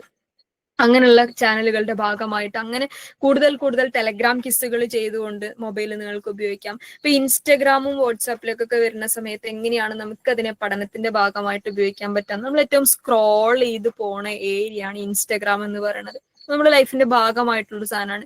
അപ്പൊ നമ്മളിപ്പോഴും ഇതിന്റെ ഒരു ഇൻസ്റ്റഗ്രാമിന്റെ അൽഗോരിതം വർക്ക് ചെയ്യുന്നത് നമ്മൾ സ്ഥിരമായിട്ട് നോക്കിക്കൊണ്ടിരിക്കുന്ന, നമ്മൾ സ്ഥിരമായിട്ട് ലൈക്ക് ചെയ്തുകൊണ്ടിരിക്കുന്ന, നമ്മൾ റിപ്പീറ്റ് അടിച്ച് കണ്ടുകൊണ്ടിരിക്കുന്ന, നമ്മൾ എപ്പോഴും കയറി ഇറങ്ങുന്ന പേജുകൾ, ടോപ്പിക്കുകൾ, ഏരിയകൾ എപ്പോഴും ആ അൽഗോരിതത്തിൽ ഇങ്ങനെ നമ്മുടെ ഫീഡിൽ ഇങ്ങനെ വന്നുകൊണ്ടേയിരിക്കുന്നുള്ള സാധനം. അടുത്തൊരു 4 മാസത്തേക്ക് നമ്മൾ ഫോളോ ചെയ്യുന്ന, നമ്മൾ കയറി ഇറങ്ങുന്ന, നമ്മൾ ലൈക്ക് അടിക്കുന്ന, നമ്മൾ സേവ് ചെയ്യുന്ന, നമ്മൾ കമന്റ് ചെയ്യുന്ന ഏരിയ അല്ലെങ്കിൽ നമ്മൾ കമന്റ് ചെയ്യുന്ന പോസ്റ്റുകൾ, നമ്മൾ ലൈക്ക് ചെയ്യുന്ന പോസ്റ്റുകൾ ഏതെങ്കിലും UPSC GK ചാനലുകളുടെയോ അല്ലെങ്കിൽ ഏതെങ്കിലും നെറ്റ് GK ചാനലുകളുടെയോ, GK എന്ന് മാത്രമല്ല കേട്ടോ, നെറ്റുമായിട്ട് ബന്ധപ്പെട്ട ടോപ്പിക്കുകൾ ചർച്ച ചെയ്യുന്ന ചാനലുകളോ അല്ലെങ്കിൽ UPSC PSC സാധനങ്ങൾക്ക് വേണ്ടിയിട്ട് GK ചർച്ച ചെയ്യുന്ന ചാനലുകളോ, അതേപോലെ നമുക്ക് പഠിക്കാനുള്ള ഹയർ എഡ്യൂക്കേഷനിലേക്ക് വരുമ്പോഴുള്ള കുറെ എഡ്യൂക്കേഷണൽ ഏജൻസികളുണ്ട്, UGC പോലുള്ള ഏജൻസികൾ, NEPന്റെ സംവിധാനങ്ങള്, പ്രൈം മിനിസ്റ്റർ ഓഫ് ഇന്ത്യയുടെ ഓഫീസ്, അത്തരം സാധനങ്ങൾ ഉണ്ടല്ലോ. അങ്ങനത്തെ പേജുകളൊക്കെ ലൈക്ക് ചെയ്ത് ഫോളോ ചെയ്തിടുക. എന്നിട്ട് ആ ഫീഡിൽ ഈ സാധനം സ്ഥിരമായിട്ട് വരുന്നുണ്ടെന്ന് ഉറപ്പ്. ഇപ്പൊ ഇങ്ങനെ സ്ക്രോൾ ചെയ്യുന്ന സമയത്ത് ഇത് ഇങ്ങനെ എപ്പോഴും കാണാം. അപ്പം നമ്മൾ സ്ക്രോളിംഗ് ഫീഡ് നമ്മുടെ അൽഗോരിതം എന്തായിട്ട് മാറും? നെറ്റിന് വേണ്ട ടോപ്പിക്കുകൾ മാത്രം കാണിക്കുന്ന അൽഗോരിതമായിട്ട് മാറും. അപ്പൊ ഈ സ്ക്രോൾ ചെയ്യുന്ന സമയത്ത് എന്താവും? നമ്മൾ ഇതിങ്ങനെ ഫെമിലിയർ ആയിട്ട് കാണുകയാണ്. പുതിയ ICT ടൂളുകള്, പുതിയ ഗവൺമെന്റൽ പോളിസികള്, പുതിയ ചോദ്യങ്ങള്, പുതിയ നെറ്റിന്റെ കിസ് സാധനങ്ങളൊക്കെ നമ്മുടെ സ്ക്രോളിൽ ഇത് മാത്രമേ ഉണ്ടാവാൻ പാടുള്ളൂ. പിന്നെ അപൂർവമായിട്ട് നിങ്ങൾക്ക് ന്യൂസ് ഒക്കെ കാണുകയൊക്കെ ചെയ്യട്ടെ, എപ്പോഴും ഇത് മാത്രമല്ല. പക്ഷെ നമ്മൾ മെജോറിറ്റിയും ഇതായിരിക്കണം എന്നുള്ള സാധനത്തിലേക്ക് നമ്മുടെ അൽഗോരിതത്തെ നമ്മൾ മാറ്റി എഴുതാം. ഓക്കെ, അത് സാധ്യമാണല്ലോ. അൽഗോരിതം മാറ്റൽ ഇന്ന് സാധ്യമായ സംഭവം ആയതുകൊണ്ട് തന്നെ അതിനെ അങ്ങനെ മാറ്റിയെടുക്കാം. ഇൻസ്റ്റഗ്രാമിനെ അങ്ങനെ ഉപയോഗിക്കാം. വാട്സാപ്പ് ചാനലുകൾ ഉണ്ട്. നിങ്ങൾക്ക് വേണമെങ്കിൽ നമ്മുടെ ആക്ടിവിറ്റി ഗ്രൂപ്പുകൾ, നിങ്ങളിപ്പം നമ്മുടെ ഒഫീഷ്യൽ ഗ്രൂപ്പ് അല്ലാതെ നമുക്ക് ആക്ടിവിറ്റി ഗ്രൂപ്പ് തുടങ്ങിയിട്ടുണ്ട് സാറ്. ആക്ടിവിറ്റി ഗ്രൂപ്പിന്റെ അകത്ത് നിങ്ങളിപ്പോ വെറുതെ ഇരിക്കുകയാണ് വിചാരിക്കുക, ഒരു സ്പെസിഫിക് ടൈമിൽ നിങ്ങൾ വെറുതെ, അപ്പൊ നിങ്ങൾ ഗ്രൂപ്പിൽ വെറുതെ ചോദിക്കുക, ഈ സമയത്ത് ആരെങ്കിലും ഫ്രീ ഉണ്ടാവും, നമുക്ക് കുറച്ച് പോൾ ക്വസ്റ്റ്യൻസ് ചെയ്യാം എന്ന് വെറുതെ ചോദിക്കാം. ആരെങ്കിലും ഒരാളെങ്കിലും ഫ്രീ ഉണ്ടാവും. ഓക്കെ, ഒരാളെങ്കിലും ഫ്രീ ഉണ്ടാവും. നിങ്ങൾ അങ്ങോട്ടും ഇങ്ങോട്ടും ഗ്രൂപ്പിന്റെ അകത്ത് പോൾ ക്വസ്റ്റ്യൻസ് ഇട്ടിട്ടോ ഡിസ്കസ് ചെയ്തിട്ടോ ഒക്കെ സ്വയം ചോദ്യങ്ങൾ ഉണ്ടാക്കി ഉത്തരങ്ങൾ പറഞ്ഞ് കിസ് സെഷനുകളൊക്കെ സ്വയം നടത്താം. ഓക്കെ, അത് നിങ്ങൾക്ക് ടെലഗ്രാം ചാനലിലും നടത്താം, വാട്സ്ആപ്പ് ചാനലുകളിലും നടത്താം, വാട്സ്ആപ്പ് ആക്ടിവിറ്റി ഗ്രൂപ്പിൽ നടത്താം, നിങ്ങളുടെ ഡൗട്ട് ക്ലിയറൻസ് ആക്ടിവിറ്റി ഗ്രൂപ്പുകളിൽ നടത്താം. ഇതൊക്കെ നടത്താം എന്നുള്ളതാണ്. ഇതേപോലെ നമ്മൾ ഇൻസ്റ്റഗ്രാമിൽ പറഞ്ഞ ഇതേ പരിപാടി നിങ്ങൾ ഫേസ്ബുക്കിലും ചെയ്യണം. ഓക്കെ, അതായത് നിങ്ങൾ ഫോളോ ചെയ്യുന്ന പേജുകൾ, അക്കൗണ്ടുകൾ, ഇതൊക്കെ എന്തായിരിക്കണം? ഈ ഫീൽഡുമായിട്ട് ബന്ധപ്പെട്ട, നമ്മളെ ടോപ്പിക്കുകളുമായിട്ട് ബന്ധപ്പെട്ട സാധനങ്ങളായിരിക്കണം. ഓക്കെ, അപ്പം അവിടെയും ഈ പറഞ്ഞ പോലെ അൽഗോരിതം റിവൈസ് ചെയ്യപ്പെടും. നമുക്ക് കിട്ടുന്ന ടോപ്പിക്കുകൾ മൊത്തം നമ്മളുമായിട്ട് ബന്ധപ്പെട്ട ടോപ്പിക്കുകളായിട്ട് മാറും. ഇനി യൂട്യൂബിലേക്ക് വരുന്ന സമയത്ത് നമുക്ക് ക്വിസുകൾ, ക്വസ്റ്റ്യൻസ് ഒക്കെ ഡിസ്കസ് ചെയ്യുന്ന യൂട്യൂബ് ചാനലുകളുണ്ട്. ഫോക്കസിന്റെ തന്നെ യൂട്യൂബ് ചാനലുകൾ ഉണ്ട്, ടോപ്പിക്കുകൾ ഡിസ്കസ് ചെയ്യുന്ന. അങ്ങനത്തെ യൂട്യൂബ് ചാനലുകളുടെ റീലുകളുടെ ഒക്കെ ഭാഗമാവുക, അതിനെയൊക്കെ കാണുകയും അത്തരം സാധനങ്ങൾ സ്ഥിരമായിട്ട് കേൾക്കുകയും ചെയ്യുന്ന ഒരു സംഭവത്തിലേക്ക് മാറുക. മൊത്തത്തിൽ പറഞ്ഞു കഴിഞ്ഞാൽ നമ്മുടെ കയ്യിലിരിക്കുന്ന കുഞ്ഞു ഡിവൈസിനകത്ത് നമുക്ക് പഠിക്കാനുള്ള സാധനം നമ്മൾ ഫ്രീ ആയിട്ട് ആക്സസ് ചെയ്യുന്നു എന്ന് പറയുന്ന ഒരു സാധനത്തിന്റെ അകത്തേക്ക് മാറുക.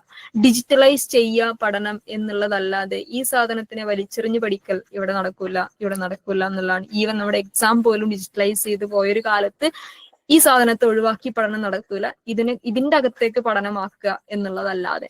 ക്ലിയർ? Yes, okay. ഇനി നേരത്തെ ആരോ കമ്പൈൻ സ്റ്റഡിനെ കുറിച്ച് ചോദിക്കുകയുണ്ടായി. നമ്മള് കമ്പൈൻ സ്റ്റഡിനെ കുറിച്ച് പറയുന്ന സമയത്ത് നമ്മൾ ആദ്യം അതിലേക്ക് വരാം. അതിനു മുമ്പേ നമുക്ക് ടോപ്പിക് ഒക്കെ ഉണ്ട് അല്ലെ, മൊഡ്യൂൾസ് ഒക്കെ മനസ്സിലായി, പ്ലാൻ ചെയ്തു, സ്കോർ ഒക്കെ ഡിസൈഡ് ചെയ്തു, പ്രീവിയസ് ഇയർ ക്വസ്റ്റ്യൻ പഠിക്കണം എന്ന് പറഞ്ഞിട്ട് പ്രീവിയസ് ഇയർ ക്വസ്റ്റ്യൻ ഒക്കെ നമ്മൾ ഉണ്ടാക്കി. എന്നിട്ട് നമ്മളിങ്ങനെ പഠിക്കുകയാണ്, പഠിച്ച് മരിക്കുകയാണ്. ഓക്കെ, പക്ഷെ ഇത് മാത്രം മതിയോ എന്നുള്ള സാധനമാണ്. നമുക്ക് എപ്പോഴും ഒരു പോസിറ്റീവ് മൈൻഡ് സെറ്റ് ഉണ്ടായിരിക്കണം. നിങ്ങൾക്ക് ഒരു പോസിറ്റീവ്, ഇപ്പം ഞാൻ പാസ്സാവോ എന്നുള്ള ഡൗട്ടോട് കൂടി പഠിച്ചാൽ നിങ്ങൾ പാസ്സാവില്ല. ഞാൻ പാസ്സാവും എന്നുള്ള അഫർമേഷനോട് പഠിച്ചാലേ നിങ്ങൾ പാസ്സാവുള്ളൂ. ഞാൻ പാസ്സാവോ, ഇതൊന്നും എനിക്ക് നീങ്ങണില്ലല്ലോ, ഇതങ്ങോട്ട് ഒന്നും അങ്ങനെയൊക്കെ ആലോചിച്ച് കഴിഞ്ഞാൽ ചിലപ്പോൾ ആ സാധനം വർക്കാവില്ല, ക്ലിക്ക് ആവില്ല. അത് നിങ്ങൾക്ക് കിട്ടാത്ത സാധനങ്ങൾ കിട്ടിക്കൊണ്ടേയിരിക്കും. അതിങ്ങനെ പ്രാക്ടീസ് ചെയ്ത് കിട്ടും. കിട്ടാത്ത സാധനങ്ങൾ ഗ്രൂപ്പിൽ ചോദിക്കുക, ഫാക്കൽറ്റീസിനോട് ചോദിക്കുക, അതിന്റെ എന്താ പറയാ, അതിന്റെ കൃത്യമായിട്ടുള്ള മറുപടികൾ വാങ്ങുക, ക്ലാരിഫിക്കേഷൻ വാങ്ങുക, അങ്ങനെ തെളിഞ്ഞു വരുന്നവരാണ്. അപ്പൊ അത് കിട്ടുമോ എന്നുള്ള ഡൗട്ട് ഒരിക്കലും ഉണ്ടാവരുത്. കിട്ടും എന്നുള്ള ഉറപ്പാണ് ഉണ്ടാവേണ്ടത്. ഒരു പോസിറ്റീവ് മൈൻഡ് സെറ്റ് എപ്പോഴും കീപ്പ് ചെയ്യുക. മാത്രമല്ല, അങ്ങനെ ഒരു പോസിറ്റീവ് മൈൻഡ് സെറ്റ് ഉണ്ടാക്കുക എന്ന് പറയുമ്പോൾ അത് എളുപ്പമൊന്നുമല്ല. ഇപ്പൊ 24 മണിക്കൂറും പോസിറ്റീവ് മൈൻഡ് ആയിട്ട് ഇരിക്കുക എന്ന് പറഞ്ഞാൽ ഞാൻ മനുഷ്യന് എന്തോ കുഴപ്പമുണ്ടെന്ന് അർത്ഥം. 24 മണിക്കൂറും പോസിറ്റീവ് മൈൻഡ് ആയിട്ട് ഇരിക്കാനൊന്നും പറ്റില്ല. നമ്മൾ എപ്പോഴെങ്കിലൊക്കെ ഒരു ഡൗൺ ആവലും ഉണ്ടാവും, അല്ലെങ്കിൽ നമ്മൾ ഭയങ്കര ബോറടിക്കലുണ്ടാവും. എപ്പോഴും പഠിക്കുക എന്ന് പറയുന്ന സമയത്ത് ഉണ്ടാവുന്ന ഒരു ബോറടി ഉണ്ടാവും, എപ്പോഴും എൻഗേജ്ഡ് ആയിരിക്കുക എന്ന് പറയുന്ന സമയത്തുള്ളൊരു ബോറടി ഉണ്ടാവും. അത്തരം ബോറടികളിലാണ് നമ്മളെ സഹായിക്കുക പിയർ ഗ്രൂപ്പ് സ്റ്റഡീസ് ഉണ്ടാവുക. ഓക്കെ, പിയർ ഗ്രൂപ്പ് സ്റ്റഡി നമ്മൾ കമ്പയർ സ്റ്റഡി നടത്തുക എന്ന് പറയുന്ന സാധനമാണ്.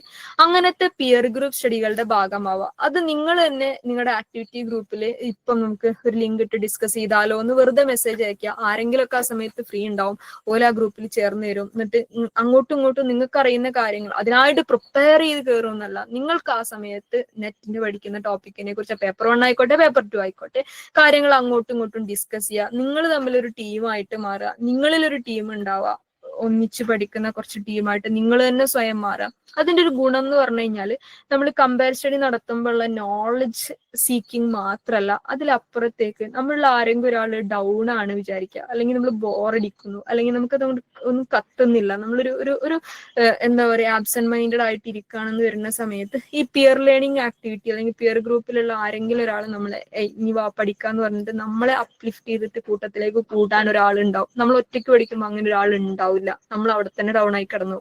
പിയർ ലേണിംഗിന്റെ ആസ്പെക്ടിൽ നമ്മളെ മോട്ടിവേറ്റ് ചെയ്യാൻ അപ്പുറത്തുനിന്ന് ഒരാൾ ഉണ്ടാവും എന്നുള്ളതാണ്. ഇനി അതൊന്നും അങ്ങനെ മോട്ടിവേറ്റ് ആയില്ലെങ്കിൽ ഇവര് ഗ്രൂപ്പിൽ ലിങ്ക് ഇട്ടിട്ടും കിസ് ഇട്ടിട്ടും കളിക്കുന്ന സമയത്ത് നമുക്കുള്ളിൽ ഒരു റിഗ്രറ്റ് ഫീൽ ചെയ്യാനുണ്ട്, പഠിച്ചോനെ എന്നുള്ളൊരു സാധനം.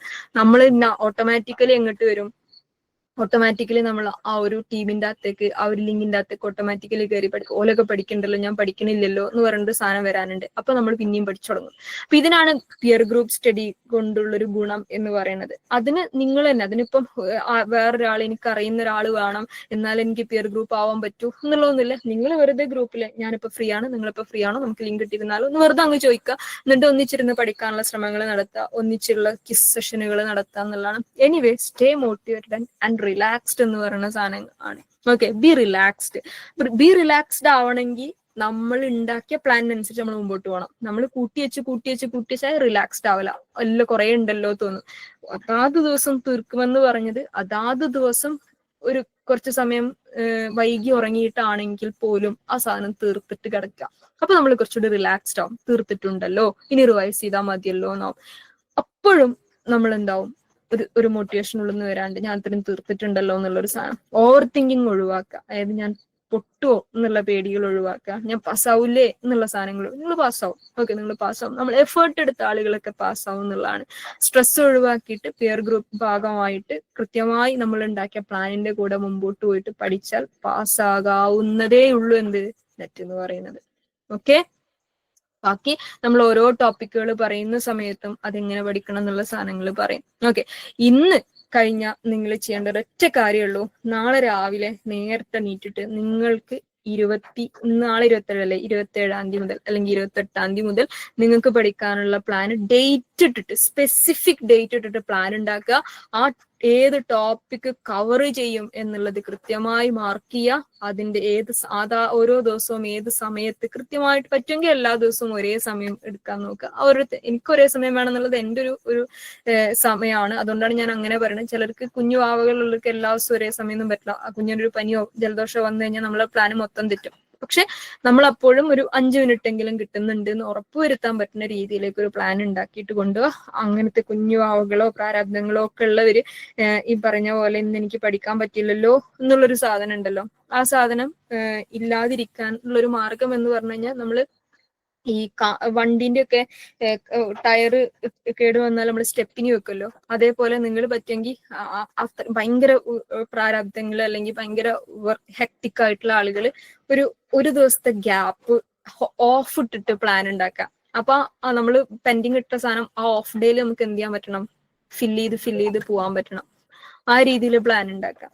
ഓക്കെ, ഇനി എന്തെങ്കിലും ഡൗട്ട് ഉണ്ടെങ്കിൽ ചോദിക്കുക. നിങ്ങൾക്ക് വേർത്തായോ എന്നുള്ളത് കേട്ട് കഴിഞ്ഞിട്ട് നെറ്റിന്റെ പേപ്പർ 1 എനിക്ക് പഠിക്കാൻ പറ്റുന്നതാണ്, എന്നെ കൊണ്ട് കൂട്ടിയാൽ കൂടും, ഇത്തവണ ഞാൻ പാസ്സാവും എന്നുള്ള ഫീൽ വന്നു.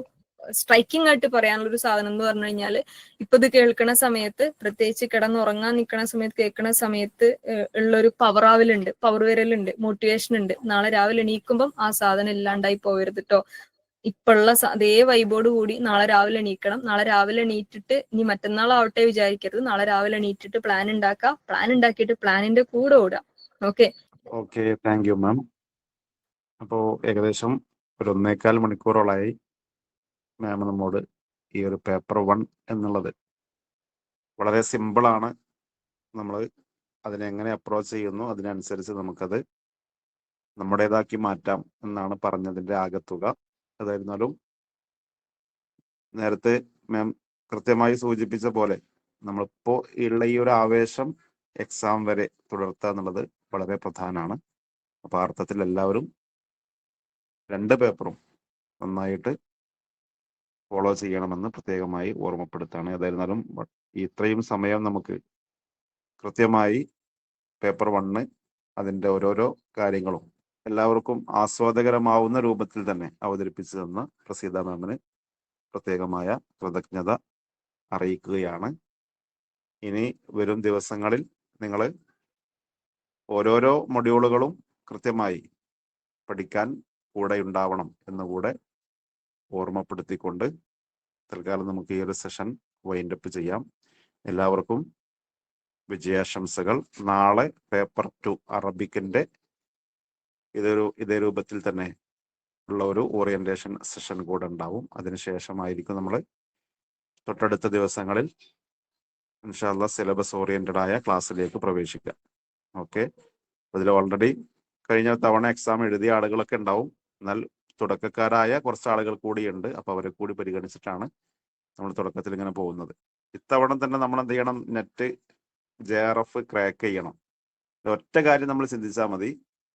നമ്മൾ പലരോടും നമ്മളിങ്ങനെ എന്തായിരുന്നാലും ഇപ്പൊ നെറ്റിന് ഇപ്പോ കോച്ചിങ്ങിന് ജോയിൻ ചെയ്തത് പലരും അറിയും. അതേപോലെ നമ്മൾ നെറ്റിന് വേണ്ടി വായിക്കുന്നത് പലരും കാണും.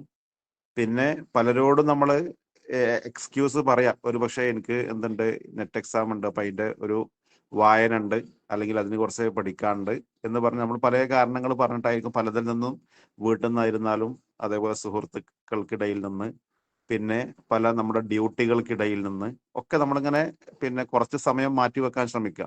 അപ്പൊ അവരൊക്കെ അറിഞ്ഞ് എക്സാം എഴുതുന്നതും ഒരു പക്ഷെ അവരറിയും.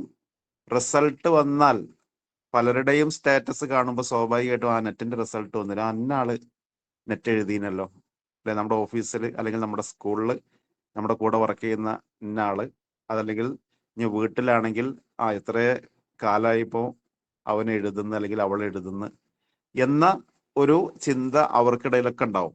അപ്പൊ അവരുടെ ഒരു ചോദ്യം ആ സമയത്ത് വരും എന്നുള്ളത് കൂടി നമ്മൾ എന്ത് ചെയ്യുക, കാണാം. പിന്നെ മറ്റൊന്ന്, നമ്മെ സഹായിച്ച നമ്മുടെ ഉയർച്ച കാണുന്ന ഒരുപാട് ആളുകളുണ്ട് അല്ലെ. നമ്മളെ ചെറുപ്പം മുതൽ ഒരു പക്ഷേ നമ്മുടെ ഓരോരോ വളർച്ചയും നോക്കി കാണുന്നവർ, നമുക്ക് ഇത്രയും നാൾ നമ്മെ വഴികാട്ടിയ ഒരുപാട് ആളുകൾ അല്ലെ, നമ്മുടെ ഓരോ വിജയത്തിലും നമ്മുടെ കൂടെ സന്തോഷിച്ചവർ, ഇനിയും നമ്മൾ വിജയിക്കണമെന്ന് ആഗ്രഹിക്കുന്നവർ, ഇപ്പോ ഒരു പക്ഷേ കുറച്ചു കാലങ്ങൾ കൊണ്ട് നമ്മുടെ ജീവിതത്തിലേക്ക് വന്ന നമ്മുടെ ഇണയുണ്ടാവും അതില്, അവര് നമ്മെ സഹായിക്കുന്നുണ്ടാവും, അവരൊക്കെ ആഗ്രഹിക്കുന്ന ഒരു വിജയം ഉണ്ടാവും അല്ലെ. അപ്പോൾ നമുക്കിപ്പോ ഒരു സന്തോഷം ഉണ്ടായാൽ ആരാണ് ആദ്യം ആ ഒരു സന്തോഷം നമ്മളിൽ നിന്ന് കേൾക്കണമെന്ന് ആഗ്രഹിക്കുന്നത് എങ്കിൽ അവരെ നമ്മൾ അറിയിക്കാനായിരിക്കും ഇഷ്ടപ്പെടുക. അപ്പോൾ അവര് നാളെ നമ്മളെ നെറ്റ് ക്വാളിഫൈ ചെയ്തു, JRF ക്വാളിഫൈ ചെയ്തു എന്ന് പറയുമ്പോൾ നമ്മളെ വിഷ് ചെയ്യുന്നത് ഇപ്പൊ തന്നെ നമ്മൾ എന്ത് ചെയ്യുക, സ്വപ്നം കാണാം. എന്നിട്ട് ആ അർത്ഥത്തിൽ നമ്മൾ എന്ത് ചെയ്യുക, പഠനവുമായി മുന്നോട്ട് പോവുകയാണെങ്കിൽ തീർച്ചയായും നമ്മുടെ തലച്ചോറ് അതിനനുസരിച്ച് പാകപ്പെടും. നമ്മുടെ ഉറക്കമൊക്കെ കുറച്ചൊന്ന് കുറയും. ഉറങ്ങണ്ടെന്നല്ല, ഉറങ്ങണം, പക്ഷെ എന്നാലും നമുക്ക് അതിനൊക്കെ ഒരു സമയം നമ്മൾ കൃത്യമായി ഷെഡ്യൂൾ ചെയ്യും. അപ്പൊ അതനുസരിച്ച് എല്ലാവരും എന്ത് ചെയ്യുക, ഇനി ഒരു ഞാനൊരു JRF ഹോൾഡർ ആവും, ഞാൻ നെറ്റ് ഹോൾഡർ ആവും എന്ന രൂപത്തിൽ തന്നെ എന്ത് ചെയ്യുക, ഓരോരുത്തരും സ്വപ്നം കണ്ടുകൊണ്ട് മുന്നോട്ട് പോവുക. എല്ലാവർക്കും ഒരിക്കൽ കൂടെ വിജയാശംസകൾ നേർന്നുകൊണ്ട് പ്രസീത മാമിന് ഒരിക്കൽ കൂടെ പ്രത്യേകമായ കൃതജ്ഞത അറിയിച്ചുകൊണ്ട് ഈ ഒരു സെഷൻ തൽക്കാലം വൈൻഡപ്പ് ചെയ്യാണ്. Okay, good night all. അസ്സാം വലൈക്കും വറഹമത്തുള്ളാഹി.